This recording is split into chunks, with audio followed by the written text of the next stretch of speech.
ये सप्ताह समर्पित रहा लोकसभा में विपक्ष के लाए अविश्वास प्रस्ताव पर चर्चा के नाम। मैं जैसे पार्लियामेंट के में की तरफ जा रहा हूं और मेन गेट से जा रहा हूं, एक कांग्रेस का नेता दौड़ते हुए प्लीज प्लीज प्लीज बहुत दौड़ते हुए 11:45 हो गए। मैंने कहा क्या हुआ? No Rahul is going to speak, Rahul is going to speak. वो दौड़ के अंदर चले जाते हैं। सरकार का नहीं, विरोधी पक्ष का नेता कहता है 11:50 Rahul is going to speak. 12 बजे देखते हैं गौरव गोगोई। फिर क्या कहानी थी? आपका सबसे भारी भरकम नेता राहुल गांधी भारत जोड़ो यात्रा की सफलता, तमाम मुद्दों को जिस तरह से उसने उठाया, अपोजिशन का नैरेटिव सेट किया, और वो नेता डिबेट शुरू नहीं करता। अगर राहुल गांधी नहीं करने वाले थे तो ये हक अधीर रंजन चौधरी को जाता है।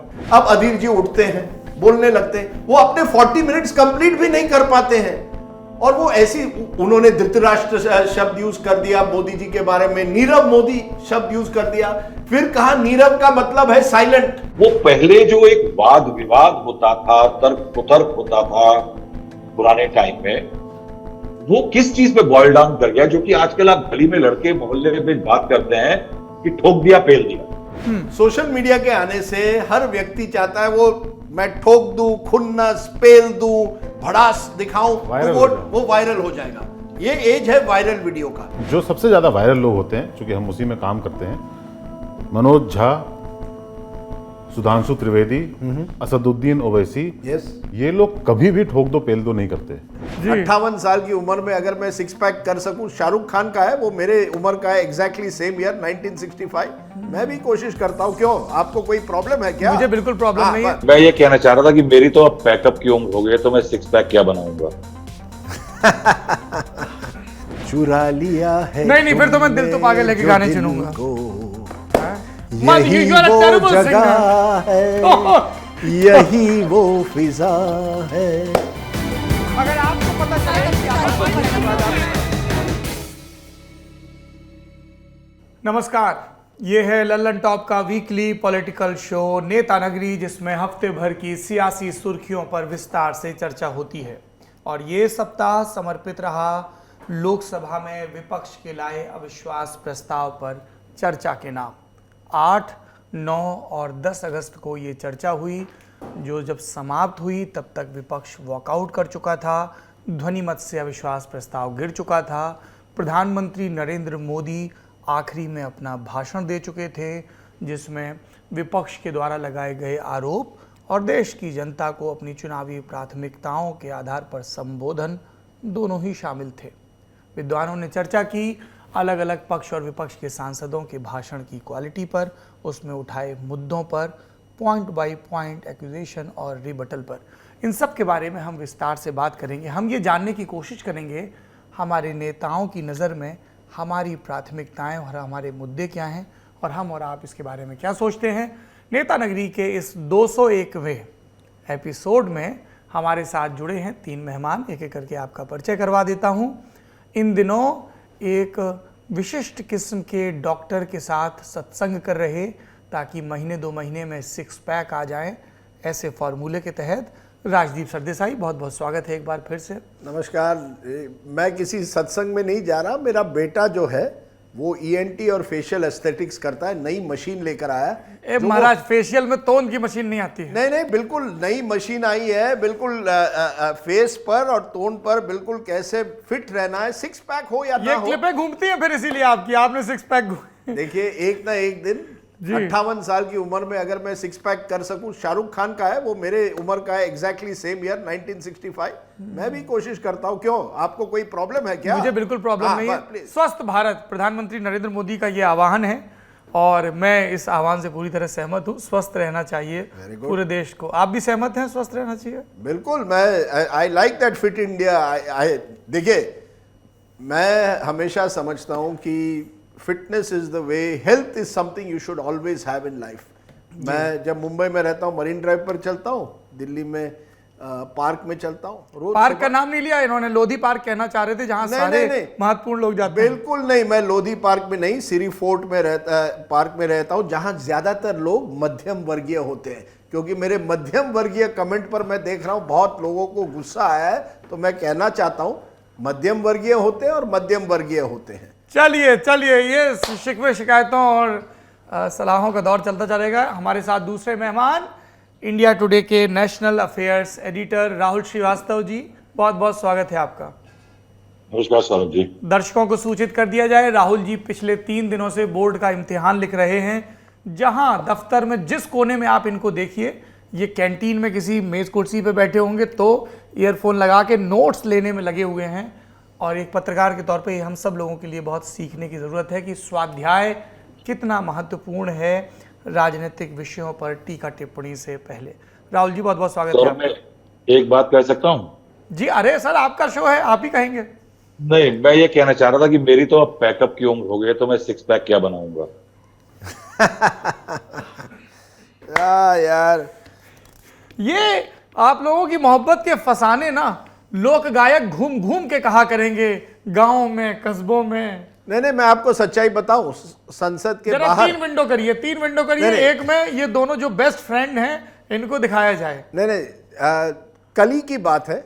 संसद के बाहर तीसरा दिन था वोट ऑफ कॉन्फिडेंस का। राहुल जी और मैं दोनों साथ में वहां ओबी स्पॉट पर थे और बहुत गर्मी थी। राहुल जी वहीं डटे रहे, मुझे छाते की जरूरत लगी, यानी बुढ़ापा मुझे आया। राहुल जी बिल्कुल तैयार थे उस गर्मी में लोगों से। ये पेंशन वाली बातें अभी यहाँ नहीं होंगी, ये नौजवानों का शो है। चलिए। और गर्मी किस चीज की थी? शक्ति की? नहीं सैलरी की या? नहीं, अगस्त का महीना मैंने अच्छा, सुना। मौसम की मौसम भाई साहब, मौसम मस्ताना नहीं है, मौसम गर्म था, पार्लियामेंट के अंदर भी और बाहर भी जी। और आपने मौसम मस्ताना कहा तो मुझे याद आ गया कि इस सप्ताहांत राजदीप आशा भोसले जी का इंटरव्यू करने जा रहे हैं। बिल्कुल, और मैं बहुत खुश हूं क्योंकि अगर इंटरव्यू अच्छा हो जाए, क्योंकि मैं चाहता हूं, ये आइकॉनिक फिगर है, 90 साल की होने वाली है 8 सितंबर को। और आवाज में कुछ जादू है आशा भोसले की। चुरा लिया है नहीं, फिर तो मैं दिल तो पागल है कि गाने चुनूंगा। यही वो जगह है, यही वो फिजा है। मुझे चॉप करने पड़े। अच्छा, नहीं, मत chop, this can not be chop. बहुत दिनों के बाद में। राहुल जी इतना मत परेशान होइए। योर फेवरेट आशा सॉन्ग कोई तो होगा राहुल जी। लेकिन आप मैं बता सकता था, मगर आप उसको गा देंगे इस डर से नहीं। नहीं, मैं गाऊंगा। I promise you, I won't, I promise you. आप गाना बता दीजिए। क्या है कि मेरी याददाश्त में अगर एक बार वो आपका गायन जुड़ गया तो आशा ताई के नाम पे भी मुझे सपने में डरावने ही आएंगे। बताइए ना। नहीं, अरे यही वो जगह है जो अभी गा रहे थे। अच्छा, आपको पसंद है वो? बहुत बेहतरीन गाना है सर। बहुत बेहतरीन गाना, ओपी नैयर की म्यूजिक है। क्या गाना है वो? Vishwajeet and I think Sharmila Tagore पर पिक्चराइज किया गया है। बहुत ही अच्छा गाना है, फर्स्ट क्लास। आपके टाइम की सबसे हिट एक्ट्रेस में से एक थी शर्मिला जी? मेरे टाइम के पहले थी मेरे दोस्त, 1969 इनके टाइम में देविका रानी थी। अरे कहा, मेरे टाइम में एक ही हुआ करती थी। मेरी फेवरेट थी जीना तमान। चलिए, आप कई बार बता चुके हैं। हाँ, बस तो मैं कोई बताता नया हूं। नाम लाइए। कोई नया नाम क्यों लाए? ये आपके जमाने में आप लोग ये सब चेंज करते हैं। मेरे जमाने में एक ही हुआ करती थी मेरे लिए, जीना तमान। बहुत बढ़िया। चलिए, फुल पॉइंट्स टू। और ये भी खबरें हैं कि अब आप भी मुंबई नगरी शिफ्ट होने जा रहे हैं, कुछ ऐसी संभावनाएं हैं क्या? नहीं, मुंबई नगरी नहीं जाता। कोई शोबिज़ में डेब्यू नहीं होने वाला है? नहीं यार, नहीं। मैं इन सब चीजों में नहीं पढ़ता हूं। मैं बेचारा। और से सुनिए, सबसे पहले आपने नेता नगरी में सुनी है ये खबर कि क्या मैं पिक्चर में जा रहा हूं? मैं अब फिर मैं खोल दूंगा, फिर आप कहोगे यार ये कट करवाओ। नहीं, मैं ये सब चीजें नहीं करता। मैं देखिए, मैं लाल मेरा कुर्ता पहनता हूँ, जीन्स, वही चप्पल। लाइफ इज द सेम, कोई बदलाव नहीं है। आप लोग आगे निकल गए, मैं वहीं का वहीं रह गया। चलिए, अब आप दोनों लोगों की इजाजत हो तो मैं तीसरे मेहमान से प्लीज। तीसरे मेहमान हैं वो जो ललन टॉप की शुरुआत से हमारे साथ मार्गदर्शक के तौर पर जुड़े हुए हैं और जो पिछले 1.5 दशक से मेरे संपादक हैं, इंडिया टुडे की डिजिटल विंग के न्यूज़ डायरेक्टर कमलेश सिंह। बहुत बहुत स्वागत है आपका। नमस्कार। आप ही से शुरू करते हैं क्योंकि ये तो कहाँ की शुरू करके कहाँ पहुँच जाते हैं। 3 रोज़ संसद में हमने पक्ष विपक्ष के भाषण सुने। आपके हिसाब से कौन से नेता और उनके कौन से विषय हैं, कौन सी स्पीचेस हैं जिनको अलग से रेखांकित किया जाना चाहिए? कमलेश जी। ये देखिए, एक नो कॉन्फिडेंस मोशन था तो जो गौरव गोगोई जी ने लाया था, और उनका भाषण कांग्रेस के नेताओं में मुझे सबसे अच्छा लगा। यंग हैं और उन्होंने नो कॉन्फिडेंस मोशन में अगर आप किसी सरकार में सरकार या काउंसिल ऑफ मिनिस्टर्स में अविश्वास जताना चाहते हो तो जितने बिंदु होते हैं वो शायद उसके लिए पूरी तैयारी कर कर आए थे और मणिपुर पर जो जिसके कारण ये नो कॉन्फिडेंस मोशन आया उसको उन्होंने समय दिया और तरीके से दिया। सरकार की तरफ से अमित शाह इस बार और आगे मैं मतलब कुछ दिनों से सबने नोटिस किया है कि वो एक संसद में एक अच्छे सांसद के रूप में, एक अच्छे वक्ता के रूप में और नरेंद्र मोदी के टीम के एक सिपहसालार के तौर पर बहुत अच्छा बोलते हैं और बिंदुवार वो हर जितने भी सवाल उठे उसका जवाब उन्होंने बिंदुवार दिया, कुछ छोड़ा नहीं। जो बाकी जो राजनीति होती है वो अपनी जगह है, पर ये दो मुझे लगते हैं कि उन्होंने इस बार के एक एक दिन के विजेता रहे वो। अच्छा। पहले दिन के दोनों।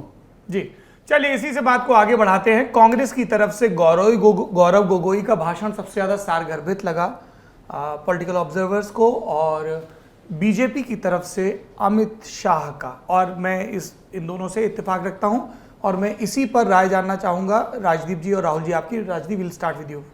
देखिए ये जो दो नाम कमलेश जी ने दिए, मुझे लगता है आप ज्यादातर पत्रकारों से पूछेंगे जिन्होंने 3 दिनों से कवर किया, वो कहते हैं देखिए गौरव गोगोई ने मणिपुर फोकस किया। वो आते हैं पूर्वोत्तर से, असम से एमपी हैं, तरुण गोगोई के बेटे हैं, लेकिन जो इंपॉर्टेंट था कि उन्होंने जो विषय दिया गया था उस पर उन्होंने सवाल पूछे और उनके साथ साथ उन्होंने आंकड़े भी दिए, फैक्ट्स दिए। यानी ऐसा नहीं है कि केवल भाषणबाजी करनी है इसलिए वो आगे आए, उन्होंने अपने फैक्ट्स रखे और इसलिए मुझे लगता है उनका भाषण, जैसे कमलेश ने कहा, बाकी कांग्रेसी नेताओं में से जो मणिपुर पर बात की है उसमें उनका सबसे अच्छा था। वहीं मुझे लगता है अमित शाह जी, और मैं ये इस बार ही नहीं कह रहा हूं, मैं देख रहा हूं 3-4 सालों से। आप देखिए सौरभ, जब सीए पे बात हुई, आर्टिकल 370 पर बात हुई, बड़े बड़े विषयों पर अमित शाह ने सरकार की बात आगे रखी है, not Narendra Modi always, parliament में विशेषतर, क्योंकि ये सब इंटरनल सिक्योरिटी से जुड़े हुए मुद्दे हैं। और जो भाषण उन्होंने रखा, मुझे लगता है उन्होंने अपनी अंदाज में एक तरह से नेले पे देला करके विपक्ष को कटघरे में रखा। लेकिन एक कमजोरी थी, कोई मुझे लगता है कोई जो विफलताएं हैं उसके लिए एडमिट करने के लिए वो तैयार नहीं थे। तो अकाउंटेबिलिटी, जवाबदेही, खास करके मुख्यमंत्री की जो जवाबदेही होती है उसमें अमित शाह ने इतना ही कहा, नहीं मुख्यमंत्री जो है वो कॉपरेट कर रहे हैं। अरे कॉपरेट करने की बात कहां आती है? आपको पहले दिखाना पड़ेगा कि मुख्यमंत्री ने लॉ एंड ऑर्डर संभालने की क्या कोशिश की और वो विफल क्यों रहे, खास करके मई के पहले हफ्ते में। और ये जो आरोप लगाया जा रहा है वो केवल एक समुदाय के लिए, मैतेई समुदाय के लिए, उनकी सुरक्षा के लिए, वहां तक कुकी समुदाय के लिए नहीं, ये महत्वपूर्ण मुद्दे थे। तो अमित शाह ने वो मुद्दे एड्रेस नहीं किए। लेकिन अगर बिग पिक्चर देखें, बड़ी तस्वीर देखें, और जो इतिहास मणिपुर का, इतिहास पूर्वोत्तर का, उन इश्यूज पर जरूर मुझे लगता है अमित शाह ने बड़ी अच्छी तरह से अपनी बात रखी। प्लस जो केंद्र ने जो किया था, क्या क्या चीजें की है, वो बड़ी अच्छी तरह से रखी।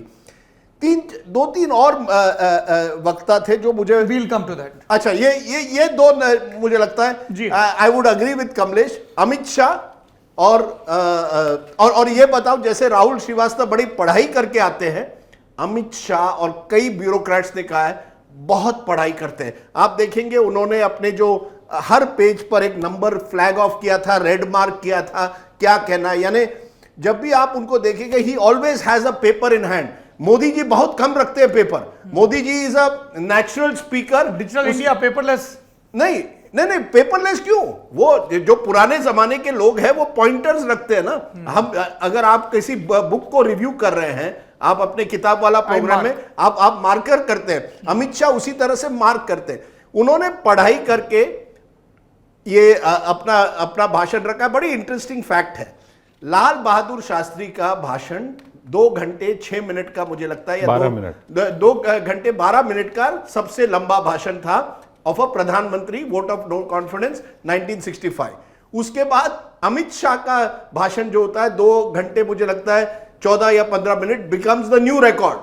उस रिकॉर्ड को नरेंद्र मोदी अगले दिन तोड़ देते हैं। तो अमित शाह का सबसे लंबा भाषण था, Lal Bahadur Shastri as prime minister, और now Narendra Modi as prime minister is the longest भाषण। तो दो लीडर ने बीजेपी के, एक अमित शाह और एक नरेंद्र मोदी, दोनों के बीच के 4 hours 30 minutes of the total debating time was spent only between two speakers, which must be about what, at least over 25 to 30%, almost 25 to 30% of the total duration of the no confidence was just two faces, Amit Shah and Prime Minister Narendra Modi. All right, Rahul ji. तो अब देखिए, जब कोई no confidence motion आता है उसमें कुछ बुनियादी फर्क होते हैं कि सरकार गिराने का एक नो कॉन्फिडेंस मोशन होता है जिसमें मंशा बिल्कुल साफ है कि आपको सरकार गिरानी है साहब। कुछ नो कॉन्फिडेंस मोशन होते हैं कि सरकार को घेरने के लिए होते हैं, कुछ होते हैं कुछ इश्यूज को उठाने के लिए, कुछ इश्यूज होते हैं किसी को बुलवाने के लिए, जैसे कि ये वाला नो कॉन्फिडेंस मोशन था। इसका मोटिव साफ था कि प्रधानमंत्री नरेंद्र मोदी को बुलवाना है, मणिपुर का मुद्दा है। अब अगर आप कोई भी नो कॉन्फिडेंस मोशन देखें तो उसके बेसिक कंपोनेंट्स जो होते हैं वो होते हैं सवाल। सवाल में आता है क्या हुआ, कैसे हुआ, किसने क्या किया, संभालने के लिए सरकारों ने क्या किया, सरकार कहां हारी या जीती और उसके नतायज क्या निकले। उसके अलावा होता है तर्क, जो आर्ग्यूमेंट्स होते हैं बाद में, और उस एंड में एक एलिमेंट आता है अकाउंटेबिलिटी का, यानी जवाबदेही। अब इस पूरे प्रकरण की जो वो करूं, वो राजदीप ने मेरे को वर्ड दे दिया कि ये पूरा एक नहले पे दहला बन गया। और यानी इसको आप जो मेजर किया जा रहा है वो कल से मैं डिबेट में देख रहा हूं कि कौन जीता। अगर मैं कौन जीता के हाथ पे करूं तो बहुत पॉलिटिकल खेमे में जाकर के आप इस चीज की तफ्तीश कर सकते हैं, मगर मैं ये कहूंगा कि कुल मिलाकर के अगर सवाल पूछे जाने थे तो सवाल पे भी डिपेंड करता है कि उन सवालों के पीछे वजन कितना है। तो गौरव गोगोई अच्छा बोले, Gaurav Gogoi was the best speech, सवाल उनके सबसे ज्यादा थे, मगर गौरव गोगोई का वो वजन नहीं जो कि एक विपक्ष का बड़ा नेता उसको अपना वजन दे सकता है। जैसे 2003 में सोनिया गांधी ने नो कॉन्फिडेंस मोशन दिया और लीडर ऑफ ऑपोजिशन थी, उन्होंने भाषण शुरू किया और उन्होंने उस समय पे एक 9 पॉइंट चार्टर दिया था। 9 पॉइंट्स का उनका चार्टर था, बड़ा लंबा चौड़ा। उन्होंने देश की सुरक्षा, jeopardizing defense, weakening national security, wrecking social harmonies, subverting secular character, denigrating institutions, इन सब चीजों पे उन्होंने 9 पॉइंट दिए थे। और पूरी एक विपक्ष की कोहेशन थी कि वो इन्हीं मुद्दों पे आसपास, यानी कारगिल हुआ था, कांदाहार हुआ था, कॉफिन गेट हुआ था, जॉर्ज फर्नांडिस हुए थे, तमाम चीजें जो हुई थी उसमें एक माला में पिरोया जा सकता है। आप अगर गौरव गोगोई के बाद देखिए तो मनीष तिवारी थोड़ा ठीक बोले, उसके अलावा महुआ मोइत्रा का भाषण था। लेकिन अगर आप देखें तो विपक्ष जिसने मूव किया था इंडिया कोलिशन, उसके वक्ता जो बोले, सुप्रिया सूले बोली, तमाम लोग जो बोले, मणिपुर पर भी बोले, लेकिन क्या एक सूत्र में पिरोया जा सकता है, कहा सकता है कंसर्टेड अटैक था? तो सवालों का एक जो पूरा मैट्रिक्स बनाया जाना था वो नहीं था। उसके बाद जवाबदेही, जो तर्क हुए और जो जवाब दिए गए, अब अमित शाह जी के लिए बोले अच्छा बोले, लेकिन अच्छा बोलना ये कोई डिबेट प्रतियोगिता नहीं थी जहां पे आपके वाक चातुर्य या आपकी रिसर्च उसकी आकलन हो रहा है। सवाल ये था कि जिस चीज पे नो कॉन्फिडेंस मोशन आया था, क्या उस चीज पे इस देश को वो जवाब मिले या नहीं मिले। अकाउंटेबिलिटी फिक्स हुई, किसी ने जवाबदेही तय करने की बात कही, तो मैं कहूंगा कि साहब बिल्कुल तय नहीं हुई। तो जो मुद्दा था देश के सामने, पार्लियामेंट से जो एक्सपेक्टेशन थी, नो कॉन्फिडेंस जैसा 155 मिलीमीटर हॉविट्जर, यानी देश की जो सबसे बड़ी तोप है बोफोर्स, वो निकाली गई। No confidence motion parliamentary rules में वो होता है।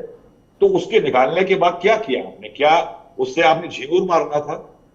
तो आपने झिंगुर तो मार दिया, लेकिन साहब ये बताइए फिर वो तोप निकाली क्यों थी? तो मैं कुल मिलाकर के कहूंगा कि हम 3 दिन इस देश की जनता मणिपुर समुद्र के किनारे खड़े रहे और प्यासे रह गए। Thank you Rahul ji. कमलेश जी, आपको ऐसा लगता है कि जो प्रसंग है देश के सामने, महंगाई का प्रसंग है ना, अर्थव्यवस्था को लेकर स्थिति है, मणिपुर, आंतरिक सुरक्षा को लेकर स्थिति है, उन पर फैक्चुअल बात कम हुई और एक दूसरे का रिबटल और एक्यूजेशन ज़्यादा हुआ? ये दुर्भाग्यपूर्ण है, पर सच ये है कि फैक्चुअल बातें नहीं होती हैं संसद में। बहुत रेयर हो गया है, वो बहुत दिनों से नहीं हो रही हैं। अगर आप गौर करेंगे कि लोग जैसे अगर कणी मोड़ी बोल रही हैं तो वो तमिलनाडु के बारे में बात करती हैं, राज्यवर्धन राठौर राजस्थान के लॉ एंड ऑर्डर की बात करते हैं, चिराग पासवान बिहार की बात करते हैं। ऐसे लगता है कि हर आदमी अपने राज्यों की समस्याओं को, जबकि विषय मणिपुर था मेन, और केंद्र सरकार के से कुछ सवाल पूछे गए तो उसके अलावा तो जो डिफेंड कर रहे थे वो भी अपने स्टेट के मसले, उससे टाइम अपना खपा रहे थे, और जो अटैक कर रहे थे वो भी अपने स्टेट के मसले पे चले जाते थे। तो आप ये समझ सकते हैं कि कितने सीरियस थे हमारे सांसद विषय को लेकर जिसके बारे में चर्चा होनी थी। हमारे मिजोरम के एक सांसद, उनका नाम मैं भूल रहा हूँ अभी, वो उठे भी, ये भी दुर्भाग्यपूर्ण है कि हम उनका नाम नहीं याद रखते। वो बोलने के लिए उठे हाँ, तो वो जब बोलने के लिए उठे और उन्होंने बातें करनी शुरू की कि हमें आप बर्मीज़ या म्यांमारीज मत बोलो, हम इंडियन हैं, तो कहा गया कि आप ये रिकॉर्ड में नहीं जाएगा। विषय बात इसी पे हो रही थी, क्योंकि अमित शाह जी ने ये बोला था कि ये जो लोग आए हैं ये स्थानीय नहीं है, ये मणिपुर के नहीं हैं, तो उन्होंने इस मुद्दे को उठाया। पर हमें नहीं लगता कि किसी में ये सीरियसली किसी ने भी लिया था। एक जो राहुल जी ने बताया कि चूंकि ये सरकार गिराने के लिए नहीं था, सरकार को घेरने के लिए था, तो हर आदमी को ये लगा हुआ था कि मुद्दे को छोड़िए, मुझे अपना वक्त अपने स्वार्थ के लिए और अपने जो वोटर हैं, जो भी उनके वोटर हैं जिस स्टेट से आते हैं, देश के लिए, देश की आवाज़ संसद जो है वो मणिपुर के लिए बोली। मैं भी मानता हूं कि नहीं बोली। इससे मैं तीन इसका कारण है। देखिए, जब आप वोट ऑफ नो कॉन्फिडेंस एक ऐसे समय में करते हैं जहां आम चुनाव 6 महीने बाद आने हैं, जनवरी के बाद तो हम पूरी तरह से आम चुनाव के सीजन में आएंगे। हालांकि अभी एक सत्र बाकी है, लेकिन 6 महीने हो ही गया। डेढ़ सत्र बाकी है, डेढ़ सत्र बाकी है। लेकिन ये एक तरह से लास्ट चांस था कई नेताओं के लिए।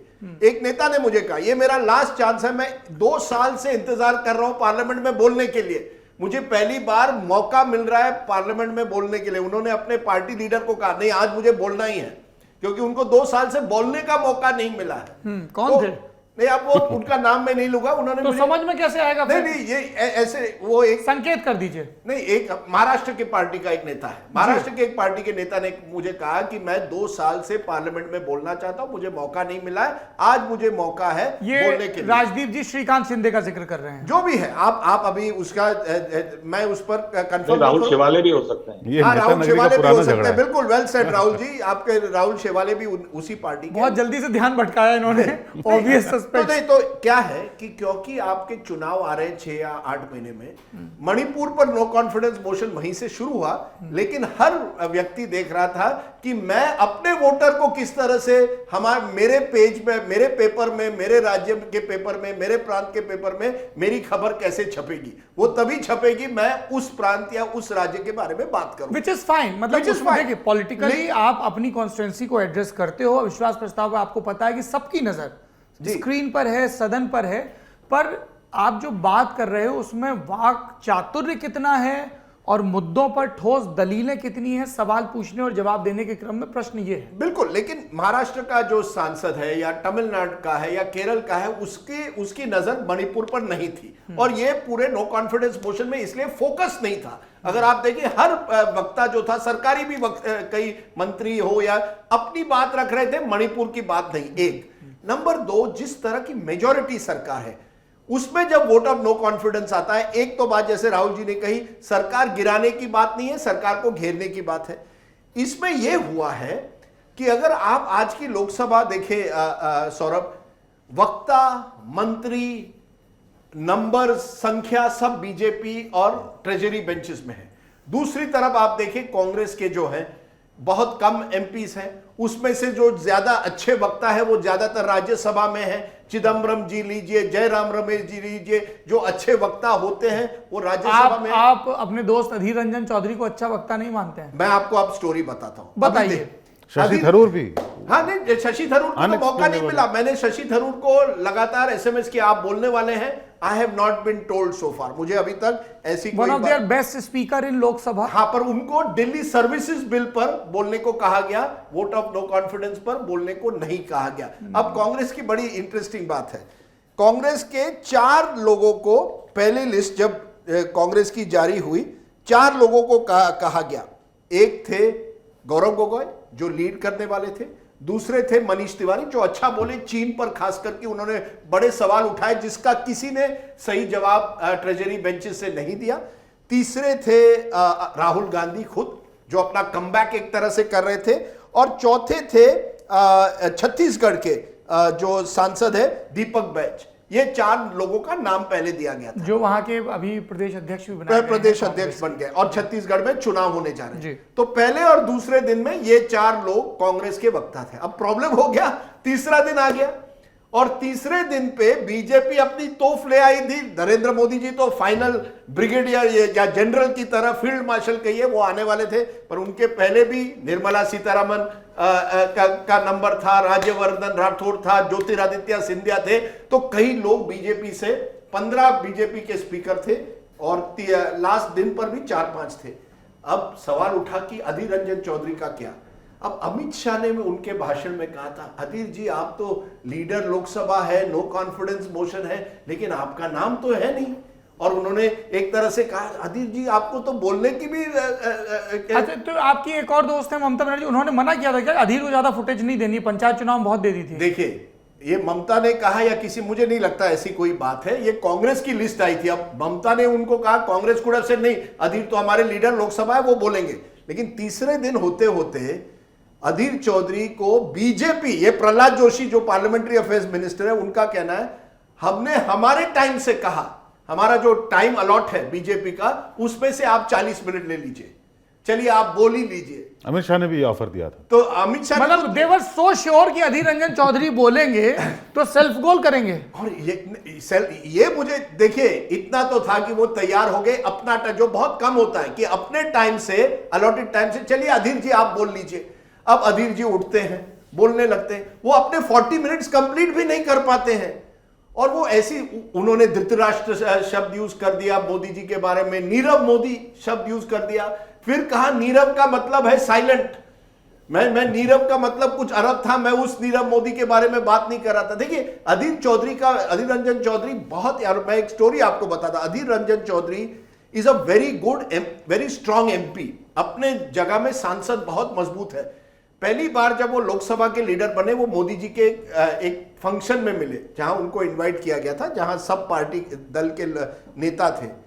तब अधीर रंजन चौधरी को मोदी जी ने किसी और से इंट्रोड्यूस किया, ये जो है 5-6 बार एमपी रहे, बहुत ही मजबूत है। अधीर जी आप बताइए, आप कांग्रेस में क्यों हैं? इतने अगर आप मास लीडर है बंगाल के, तो कांग्रेस पर आप फंस गए। अब अधीर जी को पता नहीं कि कैसे रिस्पॉन्ड करें। अधीर जी की प्रॉब्लम क्या है? जैसे एक बार उन्होंने द्रौपदी मुर्मू जी को राष्ट्रपत्नी कहा, वो बंगाली में अच्छे वक्ता हैं, फिर वो बंगाली से इंग्लिश में ट्रांसलेट कर देते हैं और इंग्लिश को हिंदी में। जो समस्या कभी कभी राजदीप सरदेसाई को मेरी समस्या इतनी है, इंग्लिश से हिंदी, मैं मराठी को बीच में नहीं लाता। अच्छा, ये बताइए, जैसे नारायण राणे की स्पीच हुई, उसमें औकात शब्द आया, इसी तरह से बात करते, ये सामान्य है इस तरह से बोलना? संसद में तो हमने पहले नहीं सुना कभी इस तरह का टोन। देखिए, नारायण राणे का क्या औकात निकाल देंगे? नहीं, देखिए, हम महाराष्ट्र जो है ना, हमारी हिंदी आपकी तरह, हम यूपी से नहीं आते, महाराष्ट्र से आते हैं, हमारी मातृभाषा मराठी है। नहीं, बट मैं आप पूछ रहा हूं, औकात निकाल देंगे क्या? सामान्य प्रचलित शब्द है क्या? नारायण राणे की अपनी डिक्शनरी एक है, वो जिस तरह से है, वो मास अपने आप को कोंकण के एक तरह से डॉन समझते हैं। उनको गुस्सा क्यों आ गया? क्योंकि शिवसेना, उनका एक वही था ना, हर व्यक्ति का एक टारगेट था। तो नारायण राणे के टारगेट थे अरविंद सावंत, जो शिवसेना के नेता और दूसरी तरफ बैठे थे। तो उनका एक में टारगेट था कि उसको कमजोर करना, और मोदी जी और बाकियों को भी दिखाना है कि मैं शेर हूं। देखिए, कई लोग जो बीजेपी के सांसद है या ट्रेजरी बेंचेस है, उनकी एक नजर, एक आंख अमित शाह और मोदी जी पर होती है कि वो मुझे अप्रूव करेंगे या नहीं। मैं जब बोलता हूं, मुझे सोशल मीडिया पर कितना सपोर्ट मिलेगा, ये सब चीजें इस पर हम आएंगे। और राहुल जी, मैं आपकी टिप्पणी चाहता हूं 2 विषयों पर, इसी को आगे बढ़ाते हुए। एक तो सिलेक्शन ऑफ स्पीकर्स विपक्ष की तरफ से और सत्ता पक्ष की तरफ से, और जो एक पर्सनल राइवलरी नजर आती है। ज्योतिरादित्य सिंधिया जब बोल रहे थे, राजनीतिक हमले कर रहे थे, तो कांग्रेस का डिस्कंफर्ट क्योंकि जब 2018 में विश्वास प्रस्ताव आ रहा था, राहुल गांधी बोल रहे थे तो ज्योतिरादित्य उनके बगलगीर थे, अब वो इस पक्ष में है। उसके बाद असदुद्दीन ओवैसी, उनका अपना संकट है क्योंकि वो उनकी पार्टी के 2 ही सांसद हैं, एक राजदीप जी के दोस्त महाराष्ट्र से आते हैं इम्तियाज, और दूसरे वो खुद। तो उतने ही समय में उनको अपनी पूरी पुर्जी में जो चीज़ें लिख के आए पॉइंटर्स वो पढ़ने हैं। निशिकांत दुबे के भाषण पर बहुत चर्चा हुई, उन्होंने बहुत चुटकी ली और बड़ी खिलखिलाहट भी हुई जब उन्होंने कहा कि एक को सेट करना है और दूसरे को भेंट करना है। सिलेक्शन ऑफ लीडर्स और उनकी एक पर्सनल जो पोजीशनिंग है एक दूसरे के खिलाफ, इस पर आपकी टिप्पणी। सौरभ, सबसे पहली बात तो यह है कि हिंदुस्तान के एक राज्य में 100 दिन से बवाल चल रहा है, एक एरिया से दूसरे एरिया के बीच में बफर बना है, इधर के लोग उधर नहीं, उधर के इधर नहीं, 150 लोग एडमिटेडली मारे जा चुके हैं। और ये जो आपने खिलखिलाहट वाली बात कही, बहुत खिलखिलाहट देखी, और मैं यही कह रहा हूं कि ये जो ये डिबेट देखी मैंने 96 में वाजपेयी जी वाला एक कॉन्फिडेंस मोशन की डिबेट देखी थी, 2003 में नो कॉन्फिडेंस मोशन की डिबेट देखी, 2018 में भी देखी। लेकिन सौरभ, मैं कह रहा हूं कि इसके बाद I will say with absolute clarity that the concept of debate जो है पार्लियामेंट के अंदर, जो आइडिया है डिबेट का, वो मर चुका है। अब इसके बाद इट विल टेक, ये जो हमारे बड़े चीखते चिल्लाते वर्जन हैं डिबेट के टीवी चैनल्स में, जिसमें डिबेटर नहीं, स्पीकर नहीं, योद्धा आते हैं, मेरे ख्याल से वही लास्ट रेमिनेंट होंगे डिबेट के इस देश में। क्योंकि जो पार्लियामेंट्री कॉन्सेप्ट है डिबेट का वो खत्म हो चुका है।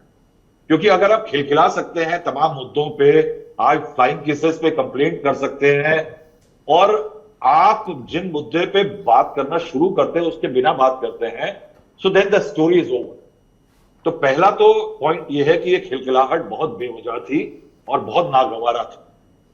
दूसरा बात जो है कि स्पीकर्स की बात, स्पीकर्स का जो चयन था वो कांग्रेस या विपक्ष की तरफ से खराब था, उसके पास ऑप्शंस कम थे। बीजेपी की तरफ से कैलकुलेटेड था, मगर वो इसलिए नहीं था कि मणिपुर पे जवाब देने हैं, वो इसलिए था कि रायता फैलाना है या अपना पक्ष रख देना है। अब देखिए, मेरा पहले दिन से मानना यह था कि जिस समय गौरव गोगोई को बुलाया गया तो नो कॉन्फिडेंस मोशन की शुरुआत करने के लिए, वो एक पहला कांग्रेस का बड़ा गलत फैसला था। और वहीं से कांग्रेस की या विपक्ष की रणनीति में कितना फ्लॉज हो सकते हैं वो दिखाई दिए। आपका सबसे भारी भरकम नेता राहुल गांधी, भारत जोड़ो यात्रा की सफलता, तमाम मुद्दों को जिस तरह से उसने उठाया, अपोजिशन का नैरेटिव सेट किया, बैंगलोर में कांग्रेस की अध्यक्षता में बैठक होती है विपक्ष की, इंडिया का क्रिएशन होता है कोalition का, और वो नेता डिबेट शुरू नहीं करता। अगर राहुल गांधी नहीं करने वाले थे तो ये हक अधीर रंजन चौधरी को जाता है, अधीर रंजन चौधरी को शुरू करना था, कांग्रेस पार्टी के नेता हैं।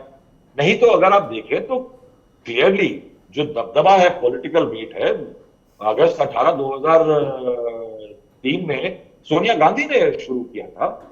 और उनके तो इनफैक्ट मुझे आज भी याद है कि उन्होंने जब बोलना शुरू किया तो आप कह रहे हैं कि अधीर रंजन के लिए कि वो बंगला, इंग्लिश और फिर हिंदी में आते हैं। सोनिया गांधी तो रिटर्न टेक्स्ट में पढ़ रही थी, और उसको लेकर के प्रभुनाथ सिंह जो नेता थे उन्होंने आपत्ति जताई थी कि ये रिटर्न टेक्स्ट क्यों पढ़ रही है। वीके मल्होत्रा ने आपत्ति जताई थी और उस पर स्पीकर ने कहा था कि मैंने अलाउ किया है।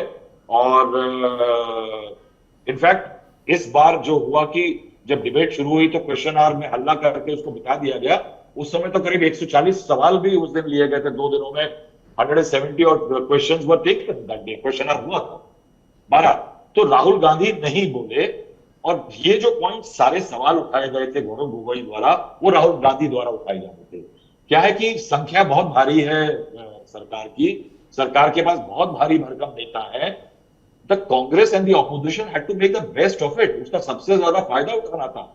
अगर आप देखिए, पहले दिन राहुल गांधी बोलते और उसके एक दिन बाद अमित शाह बोलते, उनके पास भी गौरव गोगोई के सवालों के जवाब पूरे नहीं थे। अकाउंटेबिलिटी कोई फिक्स नहीं की। दोनों ने तो इनफैक्ट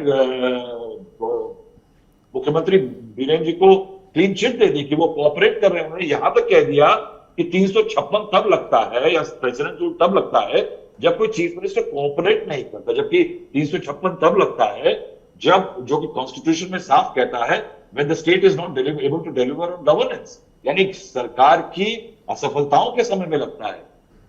तो वो अकाउंटेबिलिटी फिक्स नहीं। तो करीब 2 दिन तक या 3 दिन तक जब तक प्रधानमंत्री नहीं बोले, और प्रधानमंत्री ने भी जवाब नहीं दिया, 4 या 5 मिनट बोले मणिपुर पे, तो सवाल क्या उठता कि राहुल गांधी के सवालों का जवाब सरकार के पास नहीं है। वो 3 दिन एको करता। उसके बाद अगर आप पूरे आर्ग्यूमेंट्स को देखें, जो कोहेशन होना चाहिए ऑपोजिशन के अंदर कि किन मुद्दों पे हम अटैक कर रहे हैं, तो मणिपुर में मैं सोचता था कि क्या किया रहेगा विपक्ष, कि वो कहेगा कि पिछले कुछ सालों से बीजेपी और नरेंद्र मोदी जी डबल इंजन की सरकार नाम के कॉन्सेप्ट को बहुत भुना रहे हैं, और उसको आने वाले राजस्थान और मध्य प्रदेश और तमाम राज्यों में भी किया, 2 राज्यों में किया जाएगा। तो ये एग्जाम्पल है डबल इंजन का, जहां पे बीजेपी की केंद्र में सरकार है और राज्य मणिपुर में भी सरकार है। ये इशू है। तो जो हम कह रहे हैं कि तमिलनाडु या महाराष्ट्र के आदमी को मणिपुर में इंटरेस्ट नहीं था, वो इंटरेस्ट लोकल इशू को नेशनलाइज किया जा सकता था। ये स्पीकर के कंटेंट में प्रॉब्लम थी। उसके बाद अगर आप देखिए तो बीजेपी ने लाइनअप किया था कि राहुल, उनको पहले खबर मिली कि राहुल गांधी बोलने वाले हैं, यूट्यूब की लिंक मार दी गई रिपोर्टर्स ने कि आप इसको फॉलो करिए, राहुल गांधी को सुनिएगा। तो बीजेपी ने अपना लाइनअप क्या किया कि राहुल गांधी बेटर्स जो है, जो पुराने टाइम से राहुल गांधी को आड़े हाथों लेते रहे हैं पार्लियामेंट्री डिबेट्स में, तो सबसे पहले निशिकांत दुबे जी को लगाया गया। उसके बाद लाइनअप पे थी स्मृति ईरानी, तीसरे उसमें आपके ज्योतिरादित्य सिंधिया, जो कि सिर्फ राहुल गांधी के राइट हैंड मैन ही नहीं, बल्कि जब राहुल गांधी ने 2018 में प्रधानमंत्री नरेंद्र मोदी को झप्पी पाने के बाद आंख मारी थी, तो वो आंख भी ज्योतिरादित्य सिंधिया को मारी थी। तो बहुत याराना लगता है वहां। तो इस तरह का बीजेपी का लाइनअप था। उसके बाद अगर आप सिलेक्शन देखें तो राजस्थान में चुनाव है तो शेखावत जी आ रहे थे, अगर मध्य प्रदेश में चुनाव है तो ज्योतिरादित्य सिंधिया थे, आंध्र प्रदेश तेलंगाना वगैरह में चुनाव है तो निर्मला सीतारमण थी। बीजेपी ने अपनी लाइनअप को मणिपुर के जवाब के लिए नहीं, बीजेपी ने अपने लाइनअप को आने वाले चुनावों को नजर में रखते हुए बनाया था बाकी के। तो स्पीकर्स का सिलेक्शन इस तरह हुआ। उधर कांग्रेस पार्टी और ऑपोजिशन का अगर आप देखें सिलेक्शन, तो उसके अंदर अधीर रंजन चौधरी गायब थे, उनके पर डेफिनेटली बंगाल एलिमेंट एक हावी था। शशि थरूर जो है, उनसे पार्टी कुछ खफा है, वो कुछ ट्वीट कर देते हैं इधर उधर सरकार की तारीफ में, तो पार्टी उनसे नाराज रहती है, अध्यक्ष का चुनाव भी लड़ जाते हैं वो। तो अधीर रंजन आपके शशि थरूर भी नहीं थे। कुल मिलाकर के अगर आप स्पीकर सिलेक्शन देखें तो दोनों तरफ से, और राहुल गांधी का दूसरे दिन की जो उनकी बात, जो उनका आना हुआ, वो भी कोई किसी एक रहस्य, यानी हम लोग विस्मित थे बाहर होकर के कि पहले कहा गया कि राहुल गांधी का आने का कह के ना आना स्ट्रेटेजी है, दूसरे दिन उनका दोबारा अपने अध्यक्ष, अपने पार्टी के नेता अधीर रंजन चौधरी के थ्रू ये कहलवाना कि मैं आ रहा हूं, और उसके बाद राजदीप जैसे बड़े पत्रकारों को पार्टी के बड़े नेताओं द्वारा ये हिंट देना कि शायद नहीं आ रहे हैं, अभी कुछ पक्का नहीं है, फिर वो आ जाते हैं। ये जो ढोलमुल था कि वो आएंगे कि नहीं, ये अपने आप में दर्शाता है कि कहीं जो पूरा स्ट्रेटेजाइजेशन हुआ उसमें दम नहीं था साहब। आपका वो जो कन्विक्शन चाहिए होता है कि मैं आज इस इशू पे घेरने आऊंगा क्योंकि मेरा मंशा यही थी, वो उसको कील को ठोकने के लिए आप कील को दीवार के तमाम हिस्से में मार रहे थे, कील पे हथौड़ी नहीं मार रहे थे। मैं आपको ये पूरी कहानी बताता हूँ, बड़ी इंटरेस्टिंग है राहुल गांधी की। पहले दिन राहुल जी और मैं, राहुल श्रीवास्तव, नॉट राहुल गांधी, राहुल श्रीवास्तव और मैं ओबी पे थे। अच्छा, जैसे राहुल श्रीवास्तव जी को तो आप राहुल जी कहते हैं, राहुल गांधी को क्या कैसे बुलाते हैं? राहुल गांधी जी। अच्छा, सबको जी कहते हैं? हाँ, राहुल जी। मैं सबको आपके दिल्ली यूपी में आकर, उत्तर भारत में आकर सबको जी बोलना पड़ता है। कम ऑन मिस्टर सरदेसाई, हम मुंबई में जी नहीं कहते। Stop complaining about north India. अच्छा, आज आप एक राष्ट्रीय पत्रकार हैं, बिल्कुल अभी हैं ना? हाँ बिल्कुल, अभी तक हाँ, तो हूँ। तो उसमें दिल्ली का ही योगदान है। बिल्कुल है, बिल्कुल है। लेकिन अब ऐसा है कि हमारे राहुल जी, हमारे हाँ, ये ठीक है, यानी राहुल श्रीवास्तव और मैं वहां ओबी पर थे। मैंने किसी एक कांग्रेस नेता से कहा, देखिए आज क्या ये सही है कि राहुल गांधी 12 बजे डिबेट शुरू करेंगे? उन्होंने कहा हाँ बिल्कुल सही है, राहुल गांधी बिल्कुल तैयारी है। किसी ने कांग्रेस के जो रिपोर्टर्स हैं उनको लिंक भी भेजा था, यूट्यूब का लिंक। तो मैंने पास बनवाया, किसी के थ्रू मैंने पास बनवाया। बहुत दिन के बाद चलते हैं पार्लियामेंट, देखते हैं क्या माहौल है। तो मैं जैसे पार्लियामेंट के में की तरफ जा रहा हूं और मेन गेट से जा रहा हूं, एक कांग्रेस का नेता दौड़ते हुए, प्लीज प्लीज प्लीज, बहुत दौड़ते हुए 11:45 हो गए। तो मैंने कहा क्या हुआ? No Rahul is going to speak, Rahul is going to speak. वो दौड़ के अंदर चले जाते हैं। फिर मैं किसी एक बड़े व्यक्ति के कमरे में बैठा हूं, देख रहा हूं टीवी। वो व्यक्ति भी कहता है put on the volume, Rahul बोलेंगे। 11:50 हुए हैं और ये विरोधी पक्ष का एक नेता है, सरकार का नहीं, विरोधी पक्ष का नेता है। कहता है 11:50 Rahul is going to speak. 12 बजे देखते हैं गौरव गोगोई। फिर क्या कहानी थी? मैंने पूछा किसी से, आपने तो सबको कहा Rahul is going to speak, आपके खुद एमपी मुझे कह रहे हैं Rahul is going to speak first day. मुझे कहा गया कि हमें पता चला कि प्रधानमंत्री पहले दिन वहां नहीं रहेंगे, राहुल गांधी को बोलना है जब प्रधानमंत्री वहां रहेंगे, ये मुझे कहा गया। मैंने गौरव गोगोई से पूछा, क्योंकि गौरव गोगोई बहुत हद तक फ्लोर में, ये नो कॉन्फिडेंस मोशन में उनका हाथ था। मैंने कहा क्या ये सही है कि Rahul Gandhi? No that was only to confuse. उनका कहना है मैं हम बीजेपी को कंफ्यूज करना चाहते थे ताकि बीजेपी को पता नहीं चले कि राहुल गांधी कब बोलेगा, जैसे कोई ये सरप्राइज एलिमेंट है। You see this is not some game. Vote of no confidence, आपकी जो स्ट्रैटेजी है वो पहले से बननी चाहिए। अब उनका कहना है हमारी जो स्ट्रैटेजी थी टू कंफ्यूज ऑपोजिशन, क्योंकि गवर्नमेंट, क्योंकि हमको पता चला कि दूसरी तरफ से निशिकांत दुबे और स्मृति ईरानी आएंगे। अगर राहुल गांधी तब आते तो ऐसा लगता है it is Rahul versus Smriti Irani और राहुल वर्सेस निशिकांत दुबे, जबकि हम चाहते थे ये राहुल गांधी वर्सेस नरेंद्र मोदी जी हो। तो यही बात लेकर मल्लिकार्जुन खड़गे ने उनको ये एडवाइस दी थी कि आप प्रधानमंत्री के पहले बोल दीजिए, लास्ट में। हमारे कर्नाटका में उनका कहना था जो विपक्ष का प्रमुख नेता होता है वो आखिरी में बोलता है।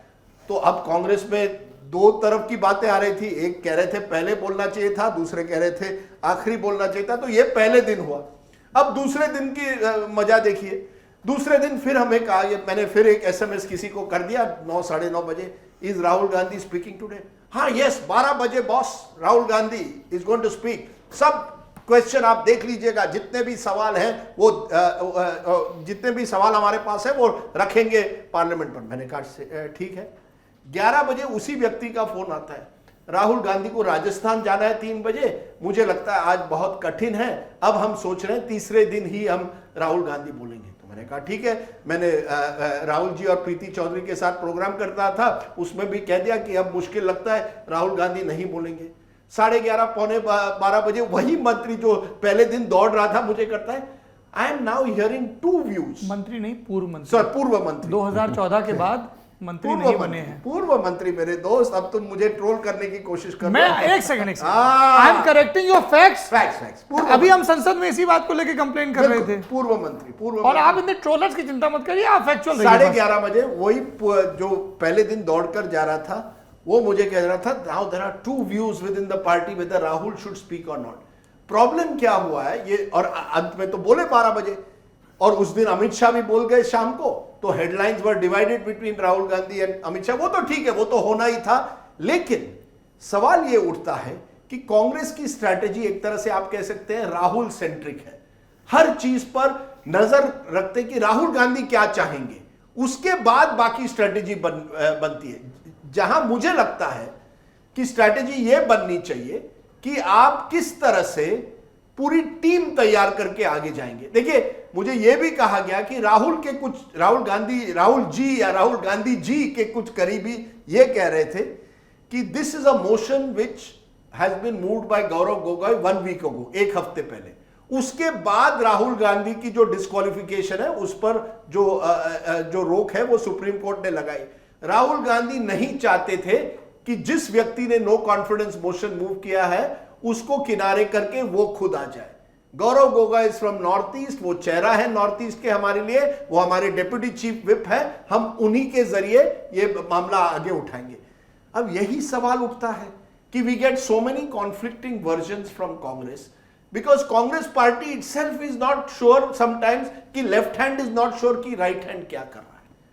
यही सबसे बड़ी दिक्कत है बीजेपी में। देखिए, मंगलवार को प्रधानमंत्री पार्लियामेंट्री पार्टी मीटिंग लेते हैं और कहते हैं देखिए this is your last chance, आपको छक्का मारना है। यानी एक मैसेज देते हैं कि ये आपका आखिरी चांस है चुनाव के पहले। और लिस्ट ऐसी बनती है कि जैसे राहुल जी ने कहा, हर राज्य में जहां चुनाव हो रहे हैं वहां का एक व्यक्ति होगा जो वहां का चेहरा बनेगा। हमारे जो मंत्री है, एक कोई आर्थिक मुद्दे पर बात करेगा निर्मला सीतारमण, दूसरा इंटरनल सिक्योरिटी पर अमित शाह। इस तरह से उन्होंने एक तरह से विपक्ष जो ऑपोजिशन को घेरने की विपक्ष जो सरकार को घेरने की कोशिश करता था, सरकार ने अपनी पॉलिटिक्स दूसरी तरफ से। राजदीप जी, आपने एक चीज नोटिस की और इस पे मैं कमलेश जी आपसे शुरू करूंगा। सत्ता पक्ष की तरफ से प्रधानमंत्री नरेंद्र मोदी बोले, गृह मंत्री अमित शाह बोले, वित्त मंत्री निर्मला सीतारामन बोली, कई वरिष्ठ मंत्री हैं। हम लोग इंतजार कर रहे थे इनको मौका मिलेगा क्या, जैसे Rajnath Singh one of the senior most, और उनके पास डिफेंस मिनिस्ट्री है। गलवान और इन सब प्रसंगों को लेके सवाल भी पूछे गए थे, हाँ, जिसका कोई जवाब नहीं नेशनल सिक्योरिटी को लेके।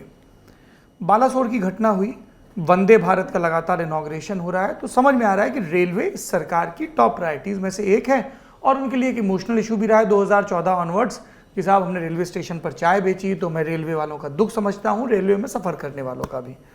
Ashwini Vaishnaw one of the good speakers, वो राज्यसभा में थे, तो चलिए इस बात से इस बिना पे आप उनको छोड़ सकते हैं। लेकिन नितिन गडकरी और राजनाथ सिंह, ये दो ऐसे सीनियर लीडर थे जो वहां पर मौजूद थे और कई लोग उम्मीद कर रहे थे कि शायद इनकी बारी आए, क्योंकि इंफ्रास्ट्रक्चर पर मोदी सरकार का बड़ा जोर है and Gadkari is one of the poster boy. नहीं, ये जानिए पहले एक correction, since you corrected me, let me correct you. ऐसा कोई रूल नहीं है कि Rajya Sabha MP can not speak in, minister है तो बोल सकता है। Minister can. तो अश्विनी वैष्णव अगर चाहते तो बोल लेते, जैसे निर्मला सीतारमण बोल गई। नहीं, सौरभ देखिए, minister can speak, he can not vote.